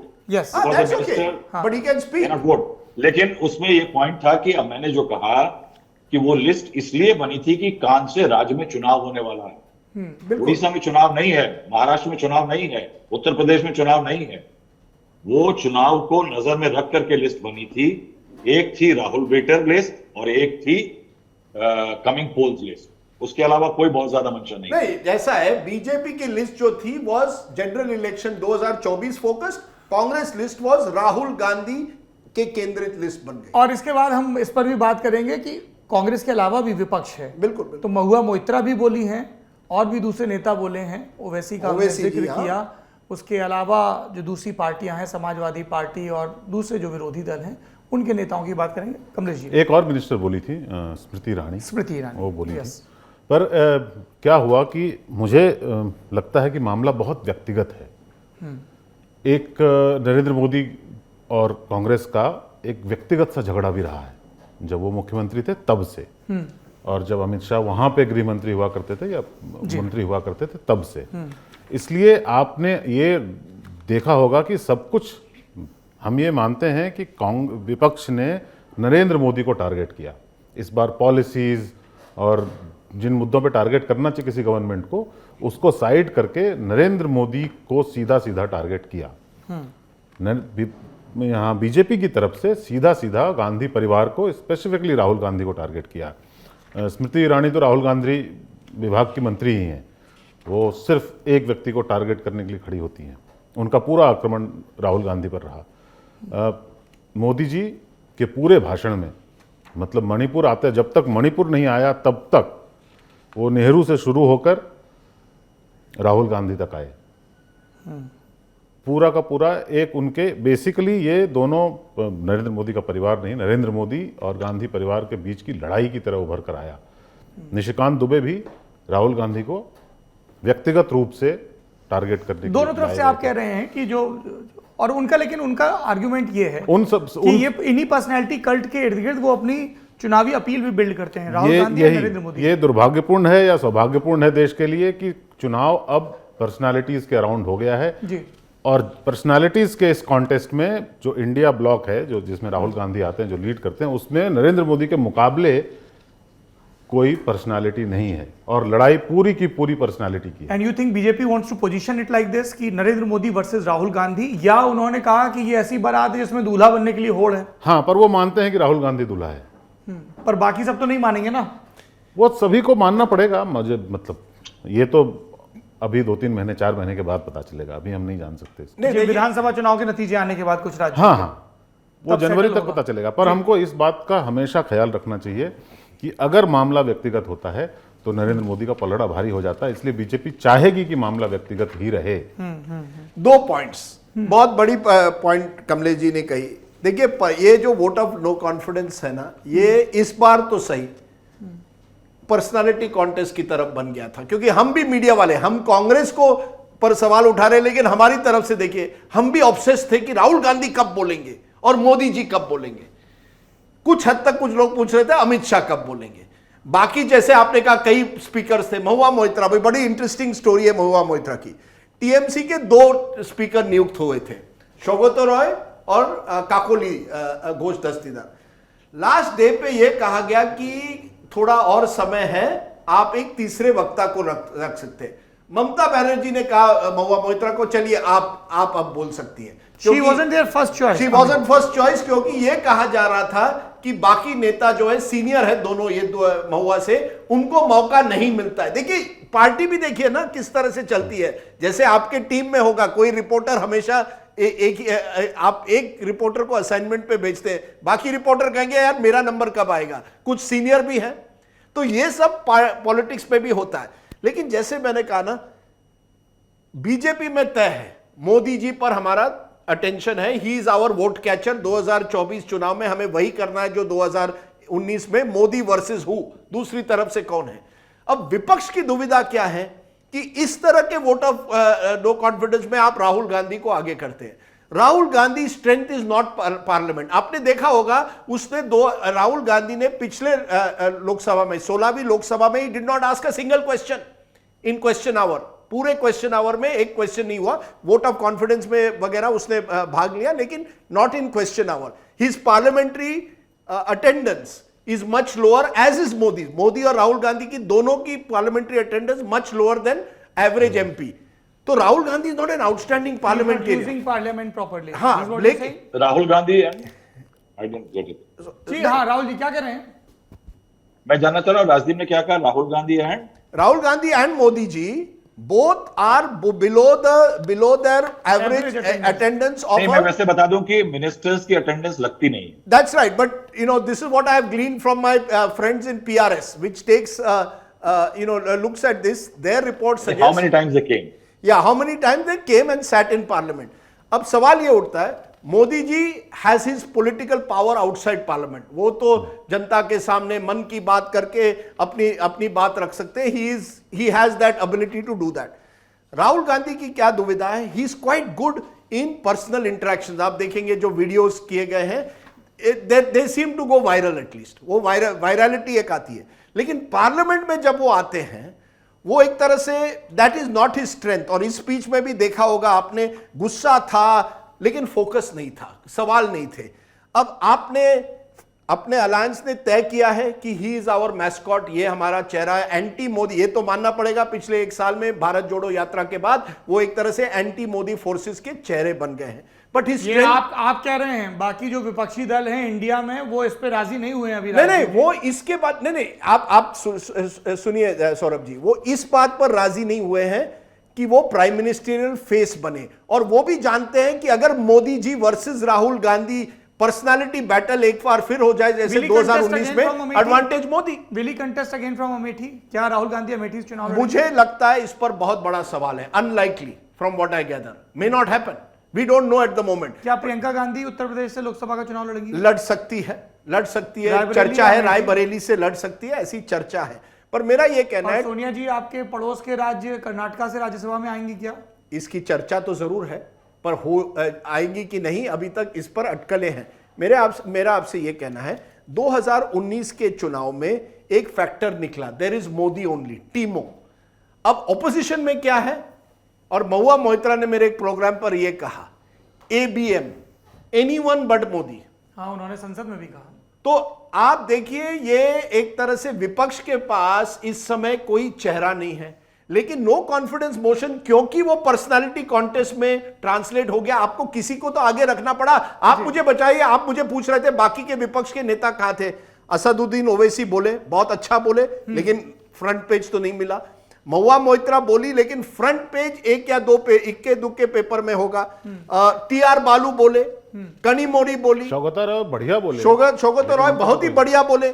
लेकिन हम भी मीडिया वाले जो है ना, हम भी वो बड़े चेहरों की नजर देखते हैं। हम लोग जब कहते हैं कि why is there no presidential style contest? Please kindly ये सच्चा है? Sir kindly compartmentalize. When you say हम मीडिया वाले, you mean हम टीवी वाले, क्योंकि डिजिटल में इन सब की क्लिप्स। नहीं 1 मिनट, आप मुझे कह रहे हैं कि डिजिटल में आप हेडलाइन शौकत रॉय को बनाते हैं? हेडलाइन शौकत रॉय क्यों बनाएंगे? हाँ यही तो है ना। Is he the tallest leader who spoke on that day from सत्ता पक्ष और विपक्ष? तो that is why we are looking for leaders who will make headline at least in TV. नहीं सर, आपने हेडलाइन की बात की। हेडलाइन में आप उन लीडर्स को लाओगे जिनको ज्यादा लोग सुनते हैं, देखते हैं और जिन पर ट्रैक्शन है। पर क्या बाकी को फीचर किया जा रहा है? इसीलिए मैं आपको सलाह मैं आपको पूछता हूं सवाल। मुझे जब आप अपना टीवी शो करके वापस घर जाएं, मैं आपको ललन टॉप शो की 3 दिनों की क्लिप भेजता हूं। उसमें आप देखिए कितने विपक्षी दलों के नेताओं को और कितने सत्ता पक्ष के नेताओं को एकोमोडेट किया गया with in that half an hour. पर मैं नहीं, हम टीवी पर भी लाइव दिखा रहे थे, बहुत कुछ इंडिया टुडे और आज तक पर लाइव गया। पर मैं आपको एक सवाल पूछता हूं। पूछिए सर। ये जो पर्सनालिटी कॉन्टेस्ट बन गई है, जो वोट ऑफ नो कॉन्फिडेंस भी बन गया, हमारे हेडलाइंस क्या थे? Modi versus Rahul who one, right? हालांकि हमने भी लगाया अमित शाह वर्सेस राहुल गांधी, मुकाबला कहां ठहरा। हाँ, तो अब जब आप ये करते हैं, यानी vote of no confidence, Manipur छोड़िए, आपने उसे पर्सनालिटी कॉन्टेस्ट बना दिया या नहीं? इसके लिए आप पार्टियों को जिम्मेदार ठहराएंगे या हमारी मीडिया जिस तरह से बन रही है? It is our job to report what is happening in parliament. You want to impose your agenda. Manipur पे तो हमने इतने शोज किए, इतनी 5-5 ग्राउंड रिपोर्ट की अपने रिपोर्टर्स को भेज के। पर अंततः हमारी जिम्मेदारी पहले ये है ना कि जो संसद में कहा जा रहा है, लोकसभा में, हम वो नेताओं को और देश की जनता को बताएं कि किन मुद्दों पर किसने क्या कहा। किसके लिए महिला सुरक्षा प्राथमिकता है, किसके लिए पूर्वोत्तर प्राथमिकता है, किसके लिए इकोनॉमी प्राथमिकता है और किसके लिए अलग अलग क्षेत्रीय आकांक्षाएं और पॉलिटिकल कंपल्शन। सर मेरा ये कहना है कि ये एक बदलाव आया है जब मनमोहन सिंह प्रधानमंत्री थे और नो कॉन्फिडेंस मोशन हुआ करते थे। Because he was not a political figure. हाँ, he was not the political head of that government. He was not the political poster boy of that government. क्या हुआ है? क्योंकि बीजेपी ने कहा है कि हम लीडरशिप कॉन्टेस्ट करते हैं, मोदी हमारा मेन ट्रम्प कार्ड है, आप बताइए आपकी दूसरी। तब विपक्ष के सामने एक दुविधा होती है, आप उस बैटल को लोकलाइज कैसे करें या एक प्रेसिडेंशियल स्टाइल कॉन्टेस्ट करें। अब उस प्रेसिडेंशियल स्टाइल कॉन्टेस्ट में हम कंपेयर कर रहे हैं राहुल गांधी वर्सेस नरेंद्र मोदी। कंपेयरिंग, पहली चीज हम लोग तो सबसे पहले हमने अलग अलग एनालाइज किया कि किस नेता के वजन में कैसा ग्रेविटास रहा है। एंड देखिए, all three of you agreed कि ग्रेविटास की जब बात हुई तो you said Gaurav Gogoi and Amit Shah, nobody said Narendra Modi and Rahul Gandhi. Rahul Srivastava ji, अब उन नेताओं पर चर्चा कर लेते हैं जिन पर बकौल राजदीप उतनी बात नहीं हुई, लेकिन जिनके भाषण में गुरुत्व भरपूर था। देखिए सौरभ, मैं ये क्या है कि ये जो डिबेट है ना कि इसको कवर नहीं किया, उसको कवर नहीं किया, आई थिंक जो एक नो कॉन्फिडेंस मोशन होता है उसका एक सेंस ऑफ लीडरशिप जो होती है वो पर्सनैलिटी भी होती है, मगर उस पर्सनैलिटी का जो प्रेजेंटेशन होता है या जो वो बनाता है।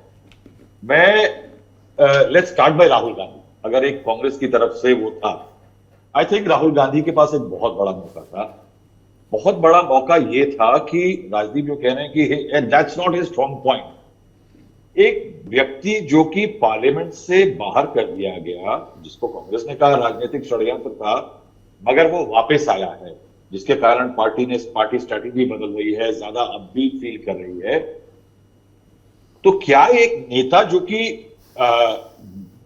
बहुत यंग नहीं है साहब, 50 से ऊपर के नेता को यंग यूथ लीडर नहीं बोला जाता, इंडियन यूथ कांग्रेस का नेता भी नहीं बन सकता वो, तो एक सेंस ऑफ ग्रेविटास दिखाने का मौका था।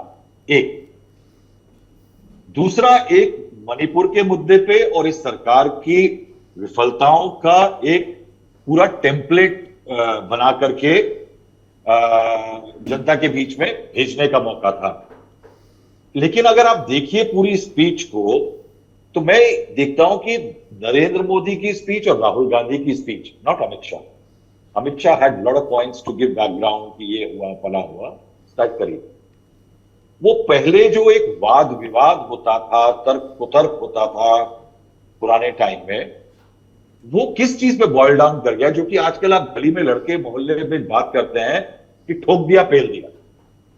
कि मैं एक एक जिसे कू करके आना चाहता हूं ना, कि पिछली बार राहुल गांधी ने एक तैश में आकर के एक एंटिक करी थी कि वो जाकर के नरेंद्र मोदी के गले लग गए थे।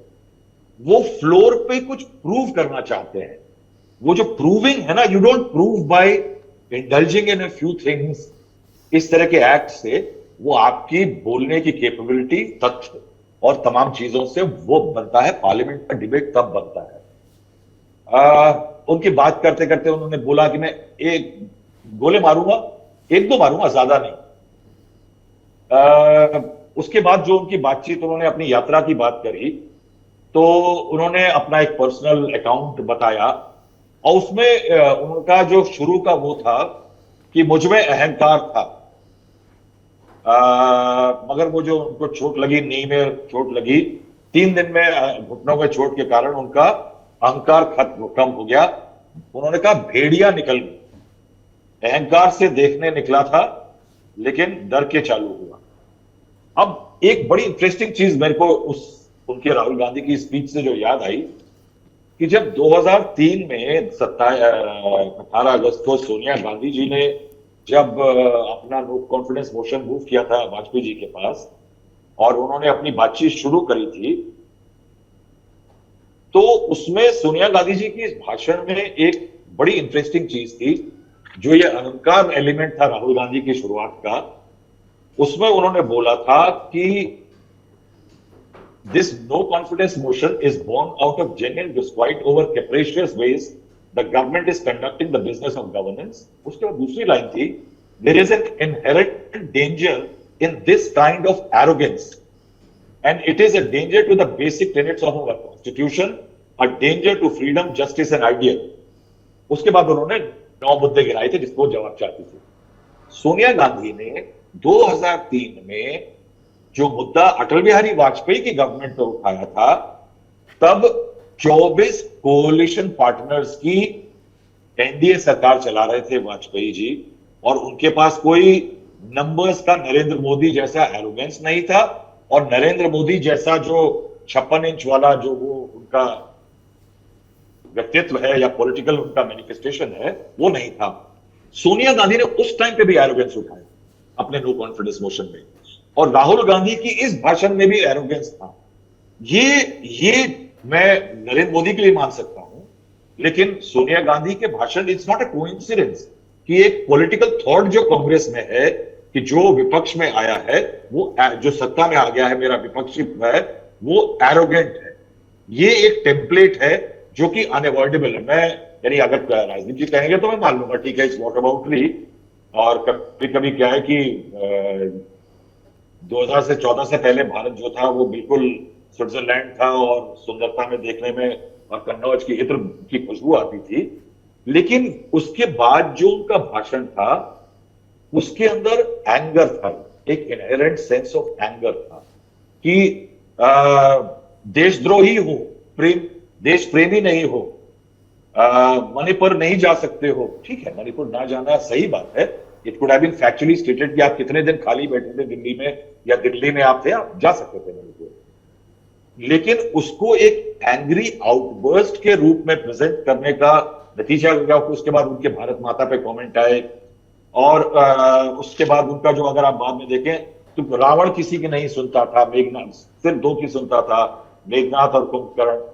इसमें 2018 का भी एक रिपीट है कि he wanted to, Rahul Gandhi wanted कि मोदी पे एक ब्लेम चिपका दे और कहीं ना कहीं एक, जिसे कहते हैं ना, खुन्नस मिटा लें थोड़ी। और उसके बाद अगर आप नरेंद्र मोदी जी का भाषण देखें तो मोदी जी का भाषण मणिपुर पे या जो नो कॉन्फिडेंस मोशन आया उस पे कम था, लेकिन जो लोग लाए थे नो कॉन्फिडेंस मोशन उस पे ज्यादा था।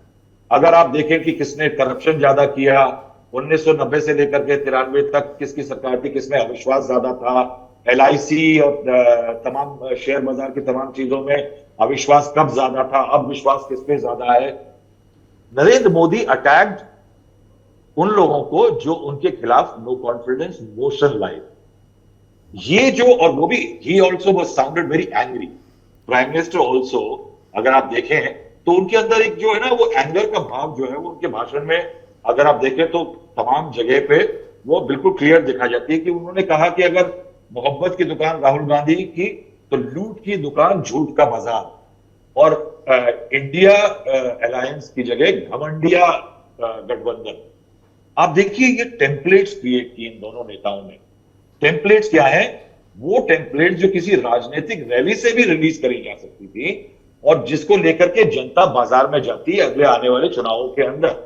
ये टेम्पलेट्स है कि राहुल गांधी टेम्पलेट पकड़ा रहे हैं मोदी जी के खिलाफ, मोदी जी पकड़ा रहे हैं उन लोगों के खिलाफ जो कि उनके खिलाफ नो कॉन्फिडेंस मोशन लेकर के आए।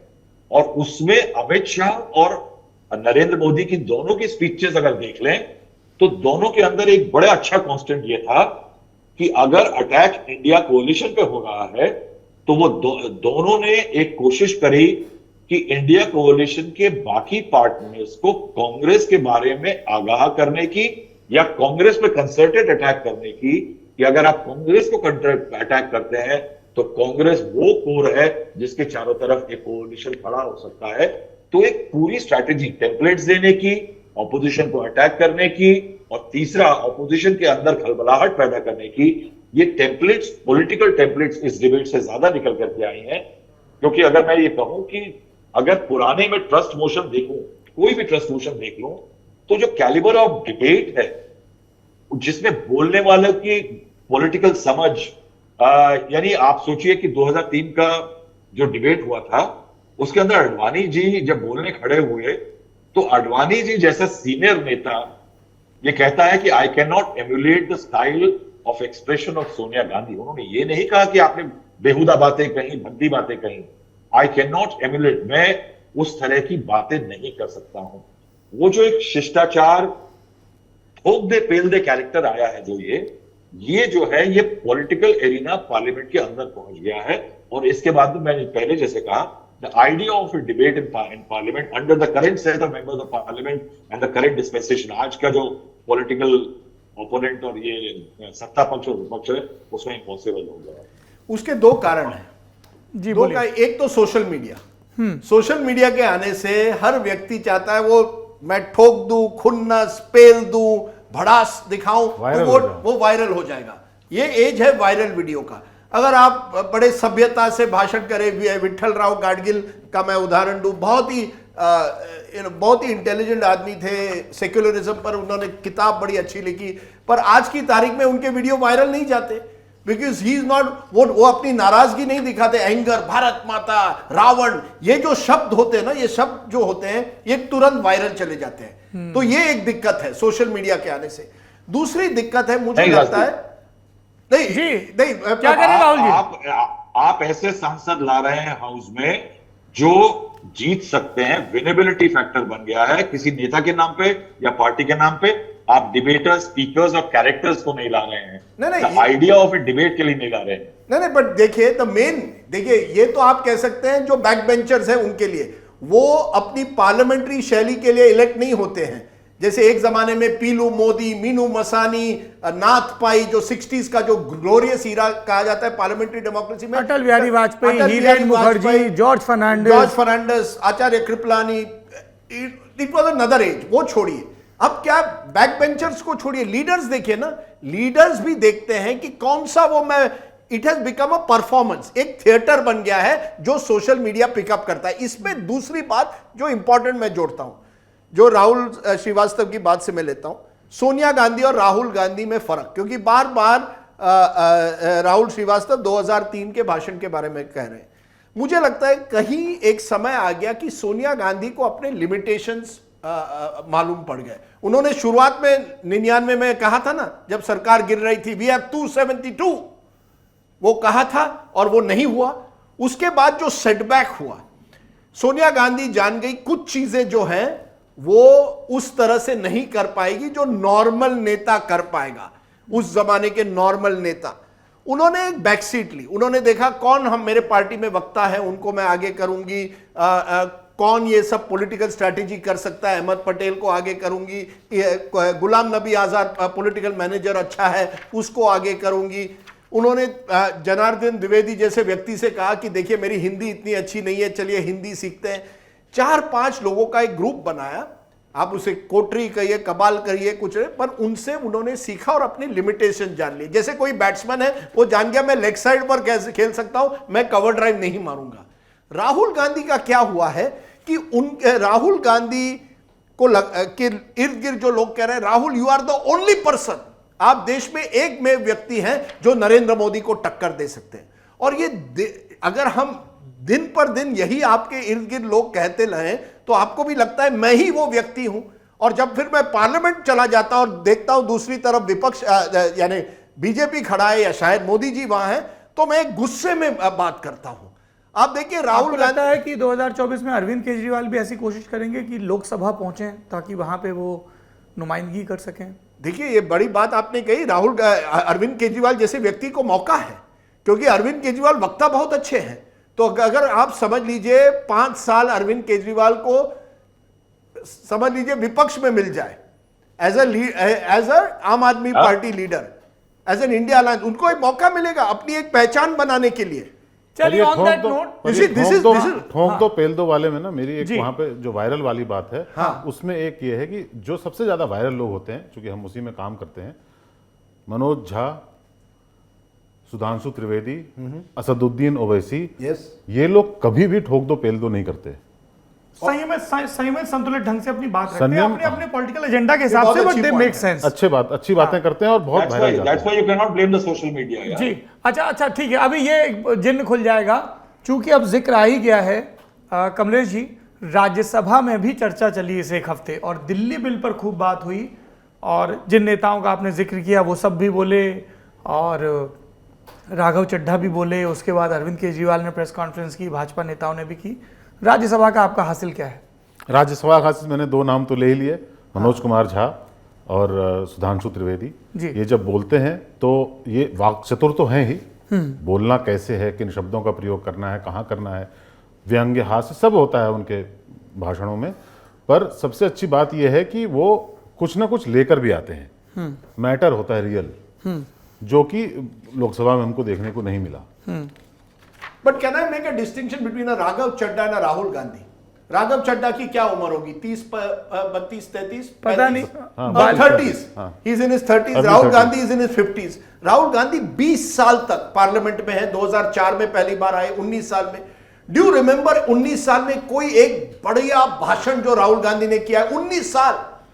19 साल में मुझे नहीं लगता राहुल गांधी ने कोई ऐसा भाषण किया है जो लोग कहेंगे यार ये तो भाषण था फैंटास्टिक। इस बार राघव चड्ढा ने, राजदीप जी, इस बार आपको बीजेपी आईटी सेल के साथ साथ कांग्रेस आईटी सेल का भी प्यार मिलेगा। नहीं, ये देखिए मैं ये आईटी सेल के लिए नहीं करता। राघव चड्ढा क्या 6 महीने से आए हैं राज्यसभा में जी। दिल्ली सर्विसेज बिल पर देखिए, बढ़िया भाषण था, बहुत डिटेल्ड भाषण था, उन्होंने मेहनत करके पढ़ाई लिखाई की है और अच्छी नेहरूवादी, अटलवादी, आडवाणी का जिक्र। देखिए मुझे लगता है जब आप पार्लियामेंट में आते हैं तो आपको अपनी आज की तारीख में आपको अपने पब्लिक स्पीकिंग एबिलिटीज पर फोकस करना पड़ता है। और इसमें आम आदमी पार्टी ने संजय सिंह को भी बहुत मिस किया होगा। नहीं देखिए, एक अच्छे वक्ता है। देखिए आपको फर्स्ट क्लास हिंदी बोलनी चाहिए। वो एक मिक्स है, ठोक दो पेल दो। और देखिए मेरे दोस्त, मेरी हिंदी इतनी अच्छी नहीं है, लेकिन लल्लन टॉप पर आकर बीच बीच में कभी आज तक पर आकर मैंने कोशिश की है कि क्योंकि मैं दिल्ली में हूं, मैं अपनी हिंदी अच्छी करूं ताकि उत्तर भारत में भी मेरी एक पहचान बने। Everyone wants that.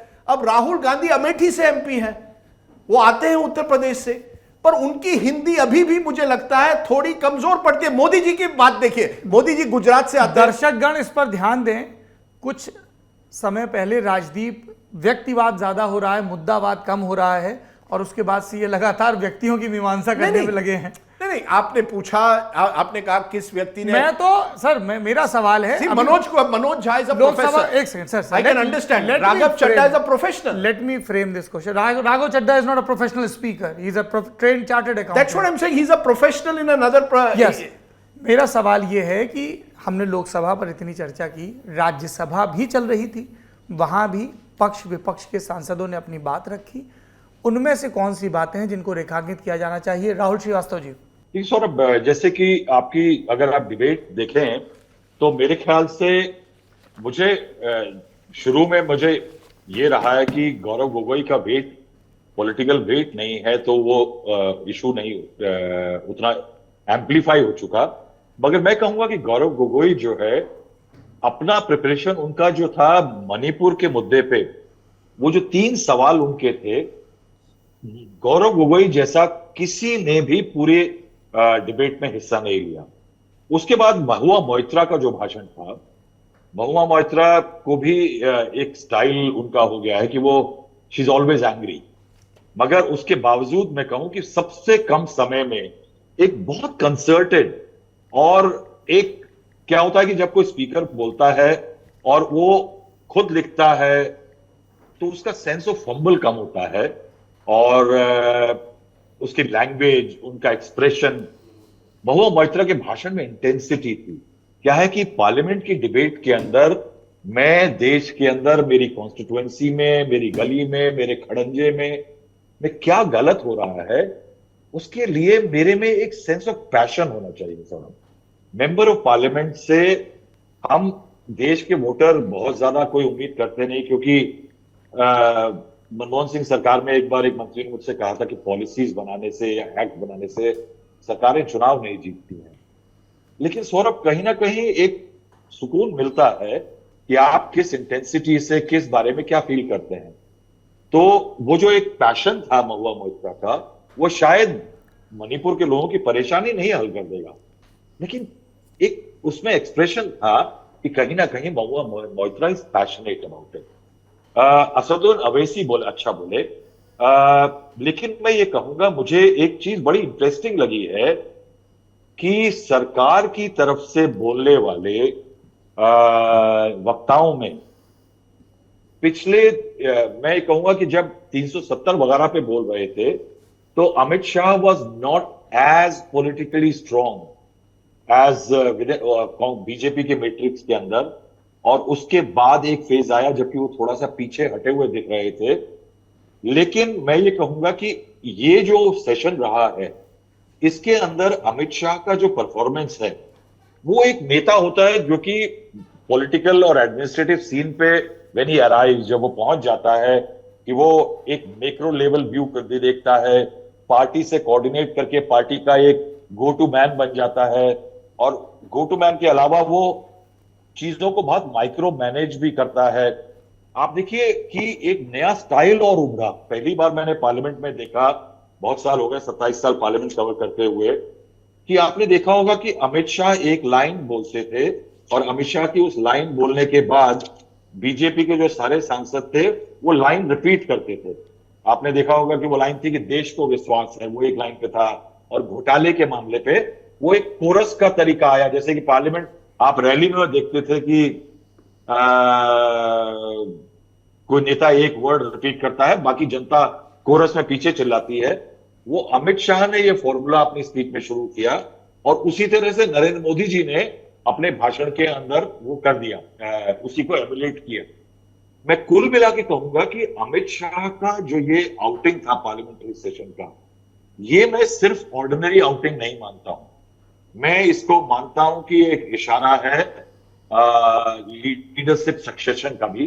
कहीं ना कहीं अमित शाह का ये आउटिंग जो है, ये उनके नंबर जो एक टैली बनती है कि इसको इस चीज में इतने मार्क्स मिले, इस चीज में इतने मार्क्स मिले, उसमें कहीं ना कहीं दूर जाएगा। लेकिन ये पहली बार नहीं है राहुल जी, मैंने जैसे कहा 2019-20 में भी देखिए, 2019 में खास करके whether it is CA, whether it is article 370, Amit Shah lead लेते हैं।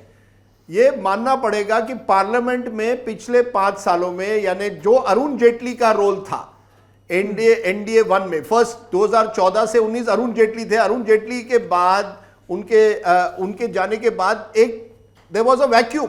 अब कौन है वो बीजेपी में वो नेक्स्ट लेवल, जो पार्लियामेंट में जिस पर मोदी जी का पूरा विश्वास है, वो एक ही व्यक्ति है, अमित शाह। देखिए जितने भी लेजिस्लेशन आए हैं, Sushma Swaraj also, there was Sushma Swaraj, but देखिए Sushma was also unwell, if you remember, for a large part of that. Only in the last phase. But the fact is, let us be honest, Amit Shah has handled all the major legislations. जो कानूनी आज हम बात कर रहे हैं, जो criminal procedure code में आईपीसी को बदल के एक नया कोड लाना है, सेडिशन लॉ निकालना है, रेप लॉ बदलनी है, डेफेमेशन लॉ बदलनी है, वो अमित शाह ही लाए हैं। उन्हीं के डिपार्टमेंट तो जो he is piloting a lot of the major legislation in parliament, जैसे दिल्ली सर्विसेज बिल था। पर एक बड़ा इंटरेस्टिंग है, डेरिक ओब्रायन मुझे कहते हैं कि आप अमित शाह की बहुत तारीफ कर रहे थे उस दिन, किस तरह से बोले, पर देखिए अमित शाह की बॉडी लैंग्वेज, अमित शाह ऐसे खड़े रहे। अमित शाह की एक स्टाइल होती है, कुछ बोल लेते हैं पर ऐसे खड़े रहते हैं। तो डेरिक ओब्रायन उससे बड़े खफा हो गए। फिर डेरिक ओब्रायन ने अपना गुस्सा वो चेयरमैन पर निकाल दिया, धनकर पर। और अगर आज आप डिबेट कर रहे हैं इस पर, एक बात मैं आखिर में कहूंगा, the role of the chair and the role of Sansad TV, इस पर एक ना एक दिन आप देखिए जगदीप धनकर, ओम प्रकाश बिरला किस तरह से कैमरा शिफ्ट होते हैं जब विपक्ष बोलता है। इससे पहले कि मैं अपने मेहमानों को विदा करूं और इस सत्र को समाप्त करूं, एक खबर आपको बताना चाहता हूं। ये जो संसद में बैठे हैं ये चुनाव जीत कर आते हैं। चुनाव करवाने की जिम्मेदारी है चुनाव आयोग की। चुनाव आयोग स्वतंत्र और स्वायत्त रहे, इस सब की चिंताओं का विषय होता है। केंद्र सरकार ने एक विधेयक प्रस्तुत किया है। सुप्रीम कोर्ट का जो फैसला था उसके उलट जाकर सुप्रीम कोर्ट का ये मत था कि चुनाव आयुक्तों की नियुक्ति में प्रधानमंत्री, विपक्ष के नेता और सुप्रीम कोर्ट के चीफ जस्टिस, ये 3 लोग विचार करें जो नाम प्रस्तुत हुए हैं और उसके बाद फैसला लिया जाए। पर यह विधेयक कहता है कि प्रधानमंत्री, विपक्ष के नेता और प्रधानमंत्री के चुने हुए एक और केंद्रीय मंत्री इस कमेटी को फॉर्म करेंगे। स्पष्ट है बहुमत किसका होगा। देश इस पर भी विचार करे। प्रश्नाकुलता चलती रहे। जी कमलेश जी। मैं बस एक आखिरी चीज बोल दूं, इतने सारे सवाल आए, सबके जवाब दिए, सेटिस्फैक्टरी हो, अकाउंटेबिलिटी सेट हो या ना हो वो अलग चीज है। एक चीज जिस पर कोई भी सरकार से नहीं बोला, और चूंकि ये सत्र जो है जिस तरह की बहस हुई वो कमोबेश अगले चुनाव में किस तरह की रणनीति बनाई जाएगी उसकी ओर इशारा तो करता ही है। एक चिंक इन द आर्मर है और वो है चाइना, जिस पर कि रिस्पांस तो छोड़िए, कुछ बोला नहीं गया और ये लगभग हर विपक्ष के नेता ने उठाया। ये खास करके कमलेश भाई, ये मनीष तिवारी बहुत खफा है। पॉइंट आउट वो कह रहे हैं आप लोग सब बाकी भाषणों पर इतना, मैंने पूरे 20 मिनट चीन पर बात की, किसी ने मुझे जवाब नहीं कर दिया। अब ये मनीष तिवारी की नाराजगी दोनों तरफ से है। उनकी एक नाराजगी है कि कांग्रेस में उनको जितना वजन मिलना चाहिए, जो उनका तजुर्बा है संगठन का और संसद का भी अब ठीक ठाक तजुर्बा हो गया है, जो उनकी बकौल वकील जो दलीलें हैं वहाँ वजन नहीं मिल रहा। और दूसरी शिकायत ये है कि जब उन्होंने उस मंच पर बोला लोकसभा के, तो उनके सवालों को भी उतना वजन नहीं मिला। सवाल जवाब का ये सिलसिला चलता रहेगा। बढ़ते हैं नेता नगरी के अगले सत्र की तरफ। आप तीनों मेहमानों का बहुत बहुत शुक्रिया। चलिए, नेता नगरी की इस राजनीतिक चर्चा के बाद बढ़ते हैं अगले सेगमेंट की तरफ, जिसका नाम है जवाबदेही। कुछ दर्शकों के सवाल लेते हैं फटाफट। पहला सवाल है फैज़ जावेद का। बहुत अच्छा लगा शो देखकर, जानकारी मिली। आज के समय में इस तरह के शो चल रहे हैं, 200 एपिसोड पूरा करने के लिए बहुत मुबारकबाद। बहुत शुक्रिया फैज़ साहब आपका। दर्शकों का खूब स्नेह मिला और खूब क्लिप्स भी वायरल हुई। अलग अलग पार्टियों ने अपने अपने हित की चीज़ें निकाली और उसको वायरल किया। उनका काम है, चलता रहे। लेकिन दर्शकों की खूब सराहना मिली इस 200वें एपिसोड के लिए, तो आप सबको बहुत बहुत शुक्रिया। अगला सवाल, कली प्रसाद गुप्ता। आत्मा तृप्त हो गई, काश मैं भी लाइव प्रोग्राम में शामिल हो पाता। कली जी, हमारे लिए भी ये सबक रहा कि हमने पूरा फ्लोर खोल क्यों नहीं दिया। तो अगली दफ़ा जब भी हम ऐसा कोई कार्यक्रम करेंगे तो सबको खुला निमंत्रण देंगे, जैसे लल्लन टॉप अड्डे का निमंत्रण देते हैं, जो कि नवंबर के तीसरे सप्ताह में होगा, चौथे में। तो अभी से आप तैयारी कर लीजिए, दिल्ली में नवंबर का चौथा सप्ताह जो वीकेंड पड़ेगा उसमें। अभिषेक सिंह का सवाल, ट्विटर का ब्लूटिक क्यों नहीं खरीद रहे सौरभ द्विवेदी? अब तो ब्लूटिक वालों को पैसा भी दिया जा रहा है। सर, ब्लूटिक खरीदने के लिए पैसा लगेगा, पैसा ट्विटर पे खर्च करने की कोई मंशा नहीं है। ट्विटर पर खबरें पढ़ने जाते हैं, बाकी तमाम लोग अपने अपने प्रयोजन से टैग करते रहते हैं, उस पर ज़्यादा ध्यान नहीं दिया जाता है। और जो ट्विटर से पैसे कमाने वाली बात है, तो उसके लिए ट्विटर पर खूब सक्रिय होना होगा, और ट्विटर पर सक्रियता की अपनी मेंटल बैंडविड्थ नहीं है। अपन ट्विटर से पर्याप्त हाथ जला चुके हैं। प्रफुल्ल शर्मा का सवाल, सौरभ भैया, अविश्वास प्रस्ताव पर राहुल गांधी, अमित शाह, पीएम मोदी और दूसरे नेता बोले, आपको किसकी स्पीच सबसे अच्छी लगी? सबसे अच्छी का तो कोई सूचकांक नहीं, पर आपने शो में देखा होगा, हमने विस्तार से चर्चा की कि अमित शाह और गौरव गोगोई की स्पीच ऐसी है जिस पर ध्यान दिया जाना चाहिए था दोनों पक्षों की तरफ से, तो हमने उस पर विस्तार से बात की ही है। नूर नैन अली का सवाल है, ओ माई गॉड 2 में धर्म सेक्स एजुकेशन की बात है, लेकिन इसे सेंसर बोर्ड ने ये सर्टिफिकेट दिया। सेक्स एजुकेशन और सेंसर बोर्ड के सवैये पर आपको क्या कहना है? अगर 12 से 18 साल के बच्चे नहीं देखेंगे तो फिल्म का असली मकसद ही पूरा नहीं होगा। पहली चीज़, मैंने अभी ये फिल्म नहीं देखी है, पर इसमें हमारे प्रिय एक्टर पंकज त्रिपाठी हैं, तो फिल्म देखने का इरादा है। मेरी बहुत सारी फिल्में छूटी हुई हैं, ओपेनहाइमर, बारबी, क्या है वो, रॉकी और किसकी, रानी, रॉकी और रानी की प्रेम कहानी, ये सब फिल्में छूटी हुई हैं। तो अब थोड़ा काम से वक्त निकाल के इन सबको देखने का इरादा है। रही बात सेक्स एजुकेशन की, तो मेरा स्पष्ट तौर पर मानना है कि ये स्कूली पाठ्यक्रम का हिस्सा होना चाहिए, क्योंकि अधकचरे ज्ञान की वजह से बहुत शीशल इधर होती है। अगर आपकी इस तरह के विषयों में दिलचस्पी है तो हमने डॉक्टर क्यूट्रस के नाम से जो मशहूर हैं, डॉक्टर तनया महेंद्र, उनका एक इंटरव्यू किया था विस्तार से, किताब वाला भी और वो भी।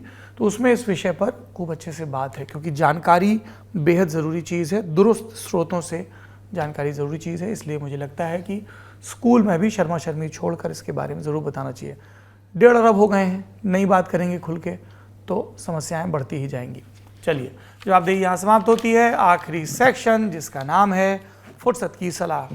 हमारा ऐसा मानना है कि जल्दी ही हमें फुर्सत की सलाह को और विस्तृत रूप से कई लोगों की सलाहों को शामिल करके एक मुकम्मल वीकेंड रिकमेंडेशन शो बनाना चाहिए, पर यह अभी विचार के स्तर पर है। फिलहाल 3 किताबें। पहली किताब, अरसे बाद एक उपन्यास पढ़ा, ये कोयलपुरी का उपन्यास है, रूपा पब्लिकेशन से आया है, क्लियरली इनविजिबल इन पेरिस। और पहले सीन से ही आप बन जाते हैं, एक महिला है बदहवास सी और कपड़े पे कपड़े चढ़ाई जा रही है, फिर उसकी कुवैत की मालकिन आती है, बात बात पे ब्रांड्स की बात झाड़ती है और उसको देख के इसकी सिट्टी पुट्टी गुम हो जाती है। तो ये पेरिस में रहने वाले एक किरदार है, फिर दूसरी किरदार हैं जो वर्किंग हैं, तीसरी किरदार हैं जो कुछ और हैं। तो इन सब की कहानियों में आप दाखिल होते हैं। तो इस किताब को पढ़ेंगे और दुरुस्त पाई गई तो किताब वाला भी करेंगे। दूसरी किताब, आंसू और रोशनी, पंकज चतुर्वेदी बहुत ही मार्मिक गद्य लिखते हैं, खुद भी कवि हैं। तो इनकी एक वीरेन डंगवाल पर बहुत ही सुंदर संस्मरण वाली किताब आई थी। और अब ये मंगलेश डबराल, अब ये आई है आलोक धनवा पे। तो इसमें संवाद है आलोक धनवा से और उनकी कविताओं का खूब सारा जिक्र है और इसको ज़रूर पढ़ा जाना चाहिए। और इसमें मेरे प्रिय कवि शमशेर का भी खूब जिक्र है।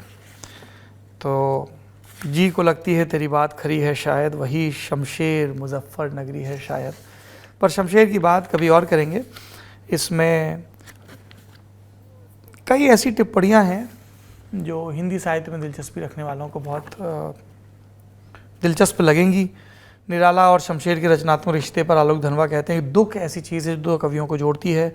सफरिंग ले जाती है शमशेर को निराला के पास और फिर वो अलग अलग पंक्तियों के साथ कहते हैं। युद्ध की विभीषिका पे आलोक धनवा ने खूब बात की है, रूस के युद्ध पे, यूक्रेन के युद्ध पे, और पराजित पक्ष के साथ वो यहाँ पर खड़े हैं, जो दबाया जा रहा है उसके साथ खड़े हैं। आलोक धनवा बहुत चर्चित कवि रहे हैं। तीसरी किताब है रचना बिष्ट रावत की, ये प्रभात प्रकाशन से आई है। 1971 युद्ध में गोरखाओं की साहसिक कहानियाँ। रचना बिष्ट रावत लगातार फौज से जुड़े हुए प्रेरक कहानियों को हमारे सामने प्रस्तुत कर रही हैं। ये एक और किताब जिसको पढ़ने का इरादा है। उसके अलावा एक लंबा वीकेंड आ रहा है जिसमें मुंबई जाने का इरादा है। पहली बार नीता मुकेश अंबानी सेंटर जो बना है उसको देखूंगा, क्योंकि शनिवार की शाम को वहाँ पे मशहूर सिंगर हमारे guest in the news room में भी आई, सोना महापात्रा, उनका कॉन्सर्ट है। इतवार के रोज़ कुछ दोस्तों के साथ बैठकी होगी, गप गोष्ठी होगी, और शनिवार के और इतवार के बाद फिर सोमवार मंगलवार को अपने दूसरे मायके जाऊंगा और उसके बाद आपकी सेवा में प्रस्तुत होऊंगा। आप लोग इस वीकेंड पे क्या कर रहे हैं? लॉन्ग वीकेंड पे कमेंट बॉक्स में ज़रूर बताइए क्या आप पढ़ रहे हैं, सुन रहे हैं, गुन रहे हैं।